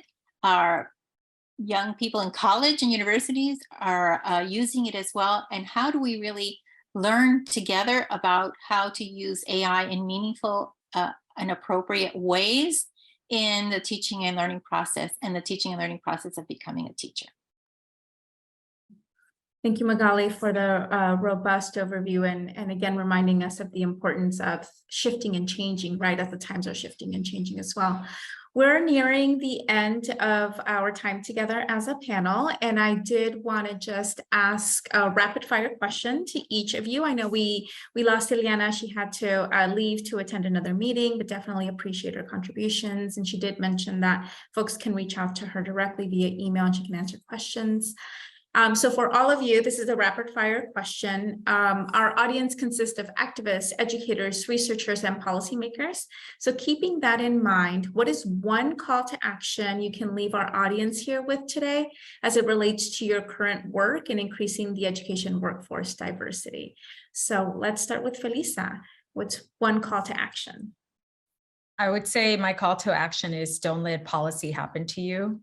Get involved in the process. You have firsthand experience. You have a lived experience and a professional experience that many policymakers do not have. So elevate your voice and don't sit around waiting for policy to happen to you. Shape policy. Thank you, Felisa. Jen. That reminds me of a phrase that I love. If you're on the menu, you should be at the table. So it's something I always keep in mind as we advocate and we check out the policies that are often thought on behalf of those that are impacted instead of integrating those in the field and who are experiencing on the day-to-day. But I would just add on to that, we have to wholeheartedly fund and provide the resources needed to these programs if we're serious about meeting the demands of our students. And so, Jonathan had a call to action. I wholeheartedly agree. Start now, start early. By the time it's January, it's too late. The governor has already decided what his priorities are, and then you're just fighting for that. You're fighting over the funds at that point. So I would say get going. Thank you, Jen. Magali. I echo what Jen and Felisa said, but I would also say there's the power of collaboration, that convenings, organizations such as all of us who are in this space really have that collective. We have a personal and individual power and agency, but we also have collective power and agency, and that will really move the needle in where we need to be in responding to the issues that we've addressed today. Thank you for that. This has been such an incredible conversation, and we are at the Q&A portion. I think we have time for maybe one or two questions from the audience, and I know Erika is going to help us with questions. Are there any questions that folks would like to uplift for our panelists? While we're waiting for that, if our audience wants to know more about your work, where can they find it? Anyone can answer. My wonderful colleague, Veronica Torres-McLean, has been posting information, products, and policy briefs and resources that are free and available from our website. Thank you, Veronica. I will also drop our website. New Teacher Center recently released The Elephant in the Classroom, which proposes 3 equity shifts to reimagine a system that will hopefully center our underserved students and produce different outcomes. So I'll drop that in the chat.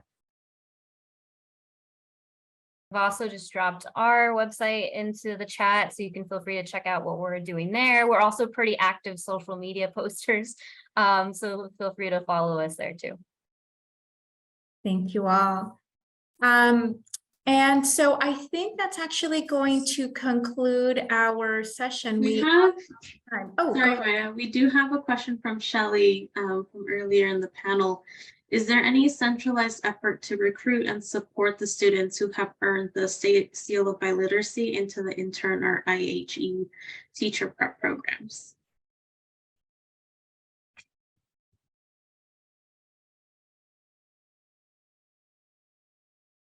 I cannot answer that, but I know that in Salem, Massachusetts, one of the things that school district did is any of their alumni that had the seal of biliteracy, if they came back to the district to teach, they would start them at 1 salary step higher. And so it was a great incentive, not only to grow your own and recruit students, but also to acknowledge that having a seal of biliteracy and speaking multiple languages is beneficial to the school system. So they do a step up in salary scale.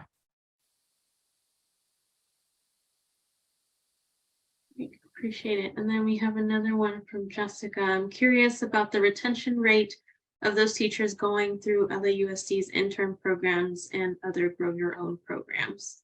I know Ileana left us, so that might be a question we can send off to her.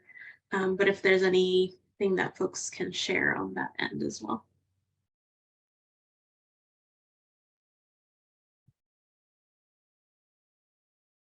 If not, we'll send it over to Ileana and try to get her response. But I don't see any more questions in the chat. As Vanessa mentioned in the chat, we will be sharing out all these resources that were put into the chat after the meeting, after the event. We'll have a folder with all of these different resources. So I just want to thank everyone. Thank Maida for being a great moderator and getting us to flow through the panel. Thank you, Felisa, for speaking about, personal experience and how that has brought you to the work. Jen, the work that you're doing and the representation of all those classified workers is extremely important and invaluable. Magali, thank you again. Erica, hold on. There's a question in the Q&A chat from Victoria Wang. Oh, here we go. I see the question. It's with the expansion of universal transitional kindergarten and investments in early childhood education, what are panelists' thoughts about maintaining the diversity of our ECE workforce and bringing that strength into TK-12? And how might ECE workforce diversity align with strategies mentioned and how it might differ? Magali, I see that you wanted to address the question.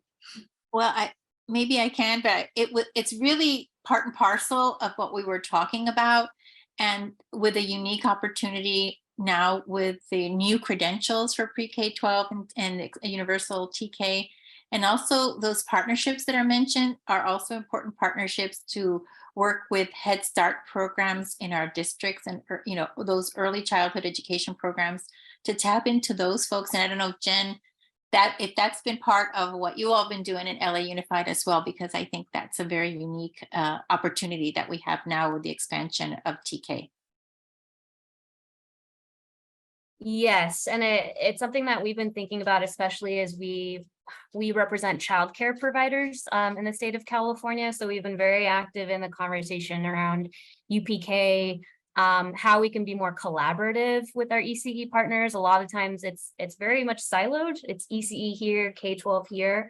So I think there's an opportunity with UPK being at the forefront and the investment that's coming, especially in the new budget, that I'm sure will be signed at some point at the end of this month. So, LAUSD is uniquely positioned. They have ECE centers. They do have Head Start. Not a lot of school districts have that. And so I think there's opportunity there. We haven't so much been inclusive of at-home based childcare providers, and at-home childcare providers are serving our kids, right, who then make it into the LAUSD schools, who we do want to focus, who are SENI schools, right, the Student Equity Needs Index schools that have these higher population of at-risk students. And these are the childcare providers serving in these communities. And so I think we can be more expansive of how do we collaborate. They don't stop caring about the kids once they age out of their care and get into the traditional school district. So we are thinking and wondering, so we'd love to partner with some folks here if you are also wondering the same, like how can we connect at-home based childcare providers in the ECE centers to districts who might not have the sort of infrastructure that LAUSD has, and having a continuum of care, right, from birth or even prenatal, I would go to argue, up until they exit our traditional school system. Yes, thank you both for answering that question. Erika, I will pass it back to you. This has been such an incredible conversation. The power on the panel has been wonderful to be witness to and privileged to moderate. So thank you all. Erika. We'll now be transitioning over to our legislative updates. We will have 3 speakers, as usual, going over federal, state, and local updates.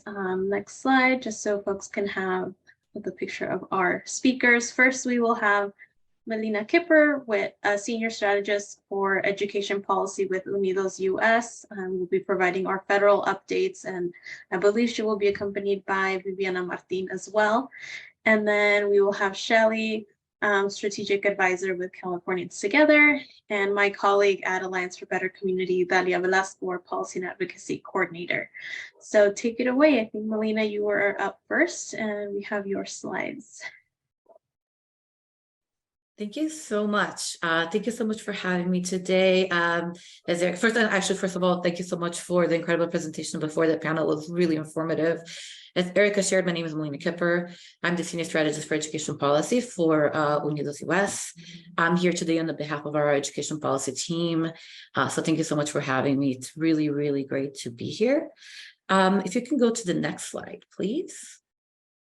A lot has happened since you all met last time. One of the key things that Unidos US worked was our Title III appropriations request, where we urged congressional leaders to include $2 billion in the FY24 federal budget for Title III. We had a total of 163 organizations signing on, including 19 organizations that solely work in California. There are a couple that are national that also focus in California as well. We are incredibly thankful for your continued support, and will continue to advocate for this increased funding of this really important federal funding stream. We know that multilingual learners are one of the fastest growing populations in schools, and we know that funding has not kept up, especially due to inflation. Again, we are truly thankful for your support. We'll continue to advocate for this funding for our students across the country, but also, that will affect funding as well in the state, especially California. Next slide, please. As you may have heard, it was all over the news. We also talked about during Congress as well, that's the negotiations, and it was all over news about a few months ago. A few weeks ago, President Biden signed what we call the bipartisan agreement on June 3rd, which was quote unquote dubbed the Fiscal Responsibility Act of 2023. There is a lot in this deal, but the key takeaways that's really important for us to keep in mind is that it avoided a default on existing loans, payments by the federal government, and honestly, the subsequent economic fallout that could have been felt not only just in the United States, but across many countries in the world. The deal itself suspends the federal limit until 2025, which means that actions on this, again, will not be needed to be taken until after the 2024 general elections, which is really important because it hopefully will try to maybe depoliticize the negotiations a little bit. The bill itself also puts in place what we call budget caps. So in other words, it will maintain the level of funding for the budget that we have now for the next 2 years. So a lot of the negotiations that we're going to have, you will see, is pretty much about how the funding internally that we have now will be moved. There's a lot of really nuance in the budget items in the bill, but in regards to education funding, what's really important for folks today is what we call the clawback provision, which the clawback provision is what technically the idea is to rescind unobligated COVID relief funds. So from ARPA and some other funding that were given to us during the pandemic. Unobligated means funds that were not awarded or quote unquote uncommitted to state governments and state and local governments. And by uncommitted means that it hasn't left Treasury to go to the states. Luckily, ESSER funding, the funding that was given to states and local governments, are pretty much fully obligated. The percentage that was not was just very minimal. So it's really key, and it's really important to reiterate for your partners and as you're working through things, is that school districts are not going to lose access to their ESSER dollars. Of course, there were a few programs that will have some funding rescinded, like the money that went to IES, which was $100 million. Which is the department's data arm, and some funding for higher education. But again, that also was such a minimal percentage of what they received that it's not going to have such a big impact. So just wanted to make sure that folks fully understood that. So not to worry if that happens. One key piece of this bill was that while the bill leaves President Biden's student debt cancellation plan, which we're going to talk about it in a little bit, it does end the pause in student enrollment payment that has been in place since 2020. I think it was last week, the Department of Education shared that interest will start reaccruing on September 1st, and payments will begin on October 1st. So as you're, engaging with your partners and organizations that you work with, also with school, just keep in mind that this is going to begin on October 1st. There's some conversation, I believe, that we may need to re-enroll on automatic repayments, and folks may have to reapply or could reapply for income-driven repayment. So just make sure the folks are aware that they may need to keep up with what's going on in there, and you check and go into their accounts just to make sure to see if there's anything else needed. If you all have any questions about this, please feel free to reach out, and we'll be happy to try to answer them as best as we can. Thank you so much for moving to the next slide.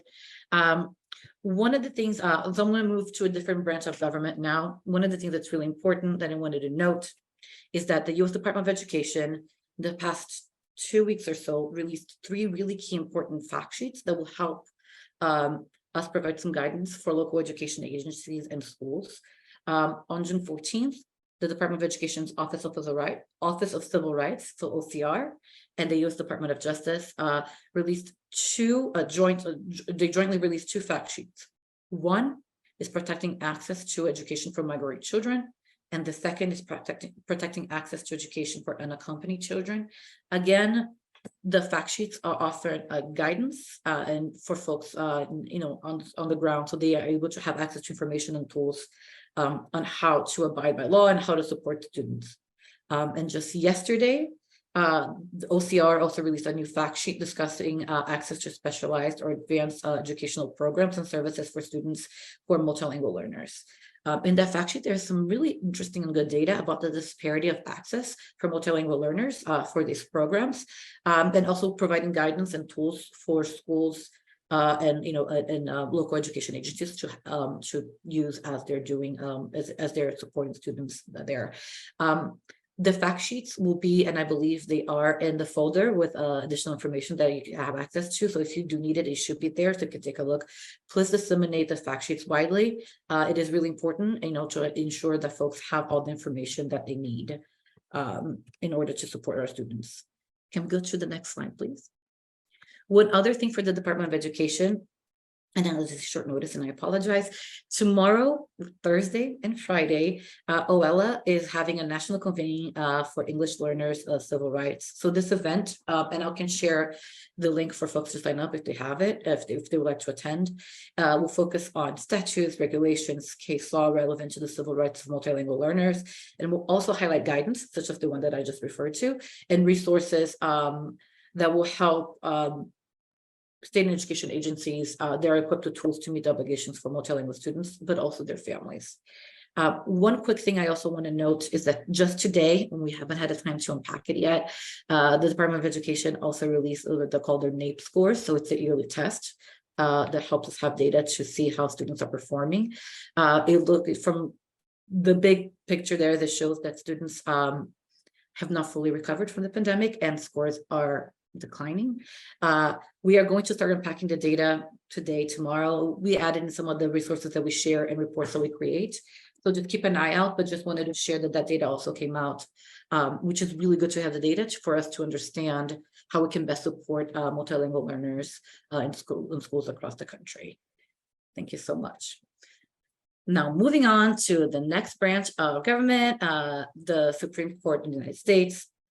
There are 2 big cases that we are keeping an eye on as awareness.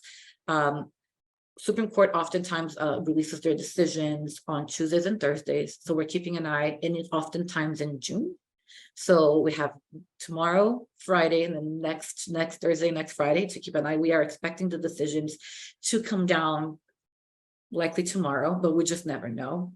And the 2 cases are one about the student loan forgiveness plan that we just referred to, and the other one is about affirmative action, which you all here in California fully understand a little bit about, the race-conscious admissions and what happens when that is taken off the plate. For the ruling on student loan forgiveness plan, so again, it's expected to come out likely tomorrow or Friday, but it could also be next week, not likely, but it could be also early July. The expectation is that it's coming out now. It is the plan that the Biden administration put forth to cancel debt for students about for $10,000 for those making $125,000 or households with less than $250,000, and Pell Grant recipients, which are usually the demonstrate more financial need. We know Latinos and English language learners oftentimes fall under that umbrella. We get an additional $10,000. The Biden administration and their arguments leverage what we call the HEROES Act, which was first applied after the Afghanistan war, where they forgave some debt for students based on a national emergency, which they argued in court that this was. We don't necessarily know how the court's going to rule there, but we do know that a student loan significantly disproportionately harms students of color, which includes Latinx students, and it just really affects the community and their economic success and moving forward. So we're just keeping an eye on that one. And then the other case, which is pertinent to what is happening, is that the Supreme Court is also looking into race-conscious admissions. And as we have seen in California and other states, some schools, as they really struggled for years to address the steep declines that we see in the minority admissions following similar decisions. We do know our nation future depend on racial equity and diversity in higher education, and to achieve a thriving, really multiracial democracy. So one of the things that we are really thinking about is that we're continuing to work together with multiple organizations, including a lot of civil rights organizations, to achieve this goal, no matter how the Supreme Court rules in this case. We don't know how broad or how narrow the ruling is going to be, but we do know that racial equity and diversity in higher education, it really is a national imperative. So no matter how the court rules, we're going to continue to fight, if we continue to fight for justice throughout. The number one thing that Unidos US is trying to do here is to ensure that colleges and universities don't panic, no matter what the outcome is. We are not expecting to be a favorable ruling. We're working with civil rights organizations to really try to work fast with the White House to issue an executive order to reiterate the administration's commitment to educational equity. We're also trying to work with the Department of Education to quickly issue a response to provide clarity for institutions on what decision does and does not, to try to really curtail the misinformation that will likely come from this. We're also asking the Department of Education, which is relevant to the work that we're doing here, to treat this call as like an action to really think more deeply about equity for college readiness on K-12 students. Which we know is really important because it's a pipeline to college and career readiness, and also really looking into releasing data transparency in the admissions process. So including disaggregated data by race and ethnicity for applications, admissions, enrollment, etc. We do know that when everyone has access to higher education, whether they are Black, White, Latinos, Asian Americans, so on and so forth, we truly all benefit. So we are, no matter what the ruling comes out tomorrow, we're going to work together to build a brighter tomorrow where all students can thrive and get the future that we all deserve. I know that for California, you all have been dealing this for a really long time, so I'm going to pass it along to my colleague, Viviana, who can talk a little bit more about the effects of this in the California landscape.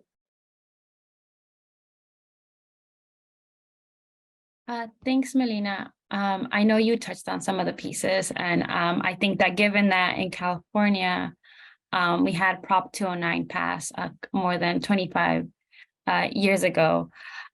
We know we saw the impact that we had on our students and the diversity of the student population in our higher education institutions.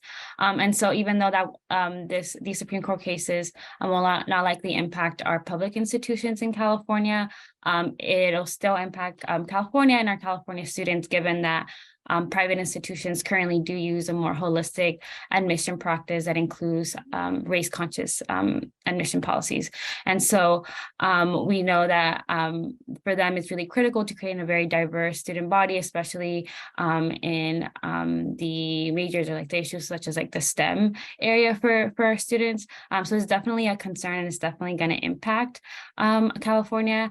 And I think the other thing is that since California has been dealing with this or at least our public institutions with not being able to use race-conscious admission policies, our universities have been trying to develop different pathways and programs to be able to support the diversity of the student body. And even though that's definitely made some headway, it's definitely not at the same level or the same impact that they would have been able to have for racial and equity diversity issues if they were able to use race conscious admissions policies.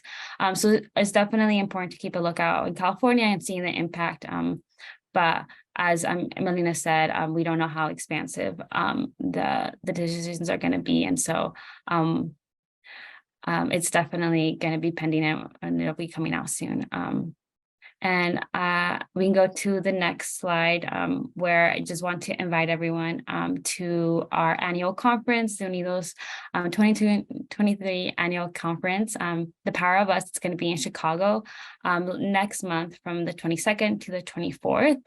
And it's going to be a space where we're going to talk about the Latino perspective on a couple of very key issues, including education, and early education is definitely going to be spotlighted this year, and housing, health. And so it's going to be a great space to hear from experts and really think about how Latinos are thinking about these issues and the impacts that we're seeing in the community. So we'd love for you to join us, but maybe you have any questions, please feel free to reach out. I'll stop there and see if Melina wants to add anything else. No, that's it. Apologize for the typo of the header, but we're just really excited. Please let us know if you need anything. We would love to see everyone there.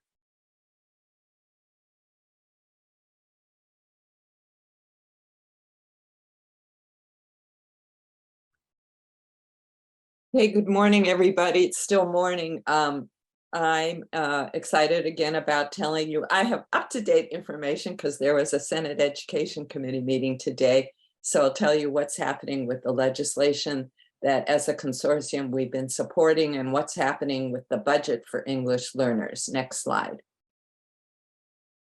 So as you know, the governor put out a budget trailer bill in May 2023. Next slide.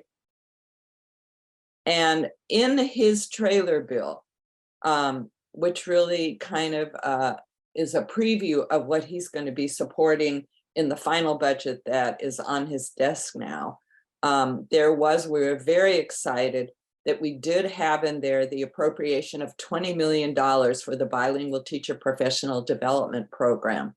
The Senate and the Assembly also included the $20 million in the budget that they sent to the governor. So our legislative advocates always tell us until the signature is on the dotted line, we can't say it's going to happen. But this has a really good chance of happening. And I'll tell you also about a piece of legislation that's accompanying that appropriation in a few minutes. There was also a $300 million, this is in, again, the budget trailer bill, not the signed budget yet, a $300 million ongoing Prop 98 funding for what's called an equity multiplier, which is going to add money to LCFF appropriations to school districts with a specific focus on closing opportunity gaps. The other piece is that there was an increase in the cost of living in to the governor's budget to 8.22% in the May revise. So that would mean that every school district would get a cost of living adjustment to the appropriations that they get under LCFF. Now, in his proposal, he had two places where he was cutting money, and that was a $2.5 million from the Learning Recovery Emergency Block Grant. And then also there is an art, music, and instructional materials discretionary block grant. And he's also proposing a $600 million cut on that line item. So all of these are highlights that are in the trailer bill. The one that we know for sure was in the budget for the Assembly and the state budget. So until the governor signs the budget at the end of the month, we'll be looking for what's happening with these items. Next slide.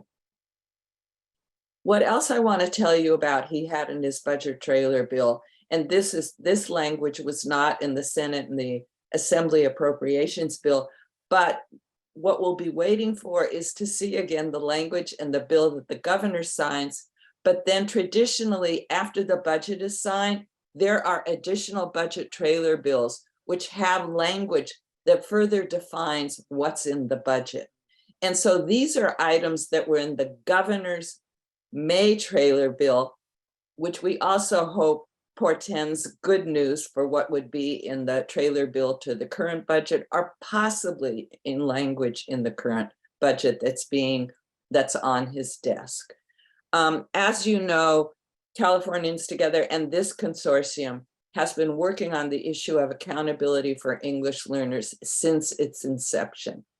And the state accountability system, with all of its elements and with all of its directives, has been very limited in terms of shining a light on the needs of English learners. And we from the day this consortium met, we have been talking about issues of accountability in English learners. And so here is some good news that the governor and his staff have finally heard us on several issues. One is the issue of long-term English learners. As you know, long-term English learners are contained in the overall EL subgroup definition. And as the work that we have done with Loyola Marymount University's Center for Equity for English Learners, we have read the district's local control and accountability plans and have specifically looked at whether districts are attending to and providing funds, programs, and services to support long-term English learners, as well as to prevent students from becoming long-term English learners. Well, in his budget, we do have the fact that he is calling out that the cohort of long-term English learners should become a separate subgroup in terms of reporting on reporting as the subgroups now, you know, are the ethnic subgroups, English learners, and socioeconomically diverse students, also foster youth and homeless. Those are the subgroups that are called out in LCFF. And now long-term English learners could be called out again if this language enters into, if he continues putting this language into the budget trailer bill. But the additional thing that he did was he looked at what would be the definition of the subgroup, what would be the definition of the numerical trigger for identifying needs for this subgroup. And he has reduced for most of the subgroups, you have to have at least 30 students in that subgroup to trigger addressing them in your LCAPs. But for homeless and for foster youth, that number has been 15. And now he has said long-term English learners would be a numerically significant subgroup if they consist of at least 15 pupils. So again, that would make many, many more school districts have to attend to this group of students. We're very excited about his attention to this cohort of English learners. Next slide. The other piece, and you'll see again, we've been talking about this, and now the governor has addressed it. He addressed it in May. And one of the pieces that we have been talking about is that that for English learners, again, in the reading of LCAPs, very few districts have a goal, a specific goal for English learners. And once you have a goal, you have to have actions and services. And so that's been a very diminished, a very an area that we have been very attentive to and been worried about. But now the governor is saying that that for students, that's for students for whom there is a disparity in terms of achievement or opportunity, that in the plans, they must address the closing of opportunity and academic gaps. Now, that's one thing that we've been pushing for, to be very specific about how districts are going to close gaps. And historically, what we've seen in the LCAPs is districts will say, we will increase the achievement in language arts by 3% for all students. Well, that will not close gaps. And so the governor is saying now that in the LCAPs, they must really address how the students are progressing and approaching to closing gaps. Next slide. The other piece is that if a student subgroup is scoring at the lowest performance level on any of the indicators, you know, if they're red on the dashboard, then they must have a goal, a focus goal for that student subgroup. So now we'll possibly have goals for English learners in our LCAP. Well, we'll be required to have goals for English learners in our LCAPs if they're at the lowest performance level. And we'll have to show how districts intend to close gaps. And so these two pieces would make a tremendous contribution to moving forward with what we would call equity-focused LCAPs. Again, I want to tell you, this is not passed. The governor is proposing it. If the governor's proposing it, and we have expressed extreme support for this in our community, we're hoping to see this either in the budget or the budget trailer bill. So stay tuned. Next slide. There's also good news on some of the bills that we've been supporting. Next slide. Next slide. So this bill, AB 370 by Assemblymember Otis, called the Biliteracy Inclusion Act. It updates the requirements for the state seal of biliteracy. And what I mean by updating it, it offers more alternatives on how students can meet the requirements through English and also through their second language. And so some of the additional options, if you know about the requirements for the state seal of biliteracy, next slide. Currently, on the English side, CASP was the only requirement for English proficiency. And we heard from the field over and over again that the CASP was really a barrier for many students, especially our English learners, to qualify for the state seal of biliteracy. So everything under CASP is in the legislation now. So these are ORs. You can meet standards on CASP, or you can get a 3.0 on all your English language arts coursework, or you can pass an AP English assessment, and those AP English assessments are going to be designated specifically so you know what they are, so on and so forth. So we are very excited about these alternatives. On the right-hand side also, what's not there is there's another alternative for students who come to us from another country, and on their transcripts we see that they have a high level of proficiency in their home language from that country. That will count on the other side for their second language. So right now, this bill has made it all the way through the Assembly. It got out of Senate Education. It's always been on a bipartisan support unanimously in the committee meetings. And the bill is now referred to the Senate Appropriations Committee. So it has to pass the Senate Appropriations, the full Senate, and then it'll go to the governor. Next slide. Oh, so these are the updates also. So the additional update for the other language also I forgot to say was if students are duly enrolled and they've attended a community college or completed a university course with a 3.0 or better, that also will count on the side. Next slide. So this bill and on the Bilingual Inclusion Act, Californians Together has taken the lead with CABE and many other, with CABE as a co-sponsor. And on this bill, CABE's taken the lead, CalTOG is a co-sponsor, and also the State Superintendent of Public Instruction is a co-sponsor on this bill. This is AB 1127. This is the legislation that would authorize the Bilingual Teacher Professional Development Grant Program. And during this meeting, I got a text that that this bill made it out of Senate Education, and it too will be going to Senate Appropriations. We are not sure what will happen if the money, the $20 million is in the budget. whether the assembly member will still go forward with the bill or not. We'll have to see what happens. Next slide.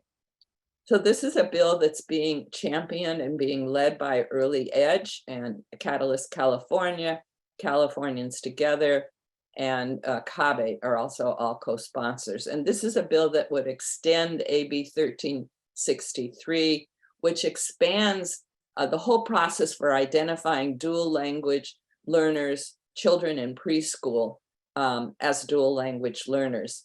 Currently, 1363 is being implemented in state preschools. This bill would extend the identification process to other agencies working with dual language learners. We also heard that this bill is being doubly referred to Senate Human Relations and Senate Education. It's because the expansion is really to some of our preschools that are supported through or that come through the Department of Children and Social Services. And so it has to have a vote in 2 policy committees. The first policy committee will hear it July 3rd. But again, we're very excited about the expansion of identifying our dual language learners early on, so teachers and programs understand how they have to really create asset-based programs for our youngest English learners. Next slide. This is a bill that's authored by Assembly Member McCarty, and this bill is also going to be heard. Is also, let's see, it's been referred to the Senate Education Committee, and what this bill does, it specifically addresses the needs of newcomers. Assemblymember McCarty has a real emphasis on these students, as well as the chief staff person from the Assembly Education Committee worked with Californians Together and many other organizations to craft this bill on many, 2 important things that would happen is there's a definition for newcomers. Just the state will be reporting their numbers, and districts will have those numbers to refer to when they're looking at their LCAPs and when they're looking at how to address students' needs. But in addition, there's really a call for curriculum materials, specifically to address newcomers. So the Instructional Quality Commission would have a charge now to really include the support for newcomers in their instructional materials adoptions. So as I say, it's been referred to Senate Education Committee. It hasn't been heard yet, but it'll be heard shortly. So that means it's made its way. Also, all these assembly bills that are going to the Senate means it's made their way all through the assembly, and now they're in the second house and on their way to the governor's desk, hopefully. So stay tuned, those of you who are engaged with the consortium, as well as some of our partner organizations, will get updates on the bills, and we really appreciate everybody's support and their lifting their voices and helping us with not only the budget items, but also the bills. That's it for me.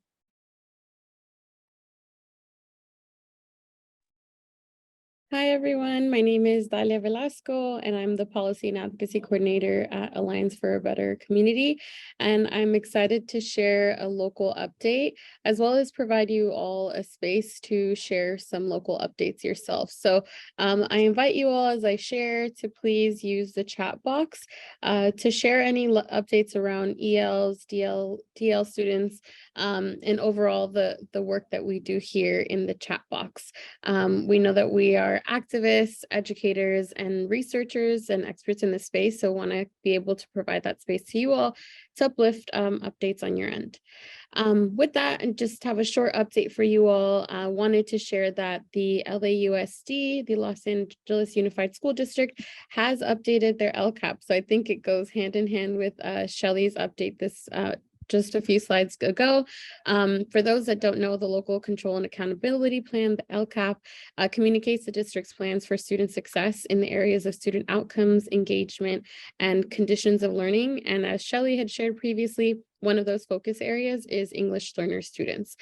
So you'll be able to see directly there the plan that the district has for English learners alongside other student groups that have been identified. Some of those are foster youth, low income, and homeless youth as well. And for LAUSD, there's also a focus on the Black Student Achievement Plan. So you can receive updates on that there. I went ahead and put that in the chat. And I'm excited to read some of the updates. I see Connor said we published a big report on DLs, ELs being displaced from dual language immersion programs by privileged English dominant families, ensuring equitable access to dual language immersion programs, supporting English learners, emerging bilingualism. And the link was sent in the chat. Thanks, Connor, for sharing that.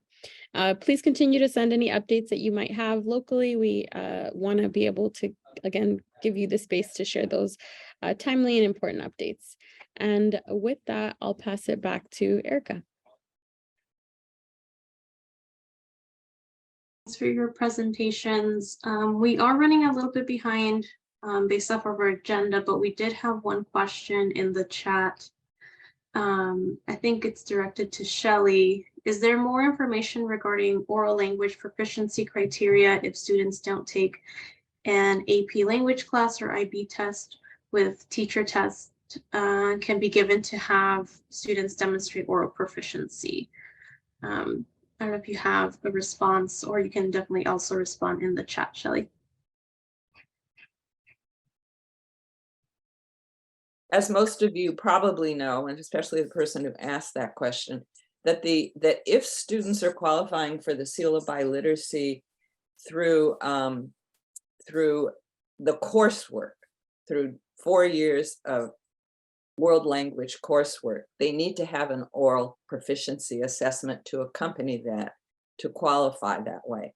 That oral proficiency assessment is generally an interview that's being conducted in school districts by school staff. And what generally people are using for a standard is they're looking at the ACTFL scales. And if you go to the ACTFL website, ACTFL, ACTFL. If you go to the ACTFL website, you'll see their scale, and there's a description of what that proficiency at those levels should be. And we're generally looking at intermediate mid for the oral proficiency. You can also look at what AP classes, especially AP or AP Spanish or AP other languages, you can see for the AP what they're considering, and it's generally the same level. So in terms of specific assessment that people are using for oral, there is no one. It's left up to the school districts. Great, thank you. And thanks everyone for the resources you're adding into the chat. As mentioned, we will have a folder that's going out after the meeting, so we'll be sure to include all of these great resources in there. Now we'll transition over to our work group updates. As mentioned before, for many of you who've been part of the consortium for a while, we have 2 work groups, a policy and grassroots work group, and we've had a couple of meetings since our last consortium event. So I'll pass it over to Dalia first for the grassroots, and then back to Shelley for policy. Thanks, Erica. So wanted to share an update about our grassroots work group. So you'll see on the screen all the folks who are involved thus far in the grassroots work group. The grassroots work group is really focused on localized issues and how we can organize our collective power to help impact and shift the way students' outcomes directly. So many of us, as you can see on the screen, don't necessarily focus on one region specifically within LA. Many of us focus on different regions, better said. So we are hoping to create a campaign that uplifts the experience and the journey of English learners from being classified all the way to reclassifying or graduating. So the exact campaign is still being formulated, but we are in the process of formulating that, and we're excited to have new voices and new perspectives join us. So if you are interested in joining the grassroots work group, you are more than welcome to email me. I'm putting it in the chat right now. But also we do send out the updates in the monthly and bi-monthly updates on the meetings. So you'll get those in your inbox as well, and you can register for them through those emails. They happen over Zoom. We did have one in person. We likely will have one in person once a year, but the next one will be virtual, and it'll be taking place on Thursday, August 3rd from 9 a.m. to 10:30. So we're excited that you can hopefully join us or send someone from your organization who might be better suited to join that conversation. Sending my email in the chat now, and feel free to reach out to me if you have any questions. And I'll pass it over to the policy work group. So just quickly, we have met a couple of times this year. We've met at specific times around the legislative process, but what we've decided for next year, the group has been meeting, and what we decided is come September, and we'll get those dates out to you. We're going to choose a specific date in the month, and we'll be having monthly meetings, especially at the beginning, starting, as I said, in September, to really talk about our priorities and what we want to look for, and then to evaluate how well we did in this last legislative cycle. So look forward to a list of dates, and that they will be happening monthly come September. And we do have a list of you who are interested in the policy committee. If you haven't participated at any of the policy committee meetings, please put your name in the chat. Everybody will get notification, but we really want to specifically reach out to you for those of you who want to engage with us regularly on issues of policy, not only legislation, but what's happening at the State Board of Education, the Commission on Teacher Credentialing, and the Committee of Practitioners, advisory group. So there's several bodies of policy groups that we also have input on, and we would love for all of you to work with us on that. So thank you very much.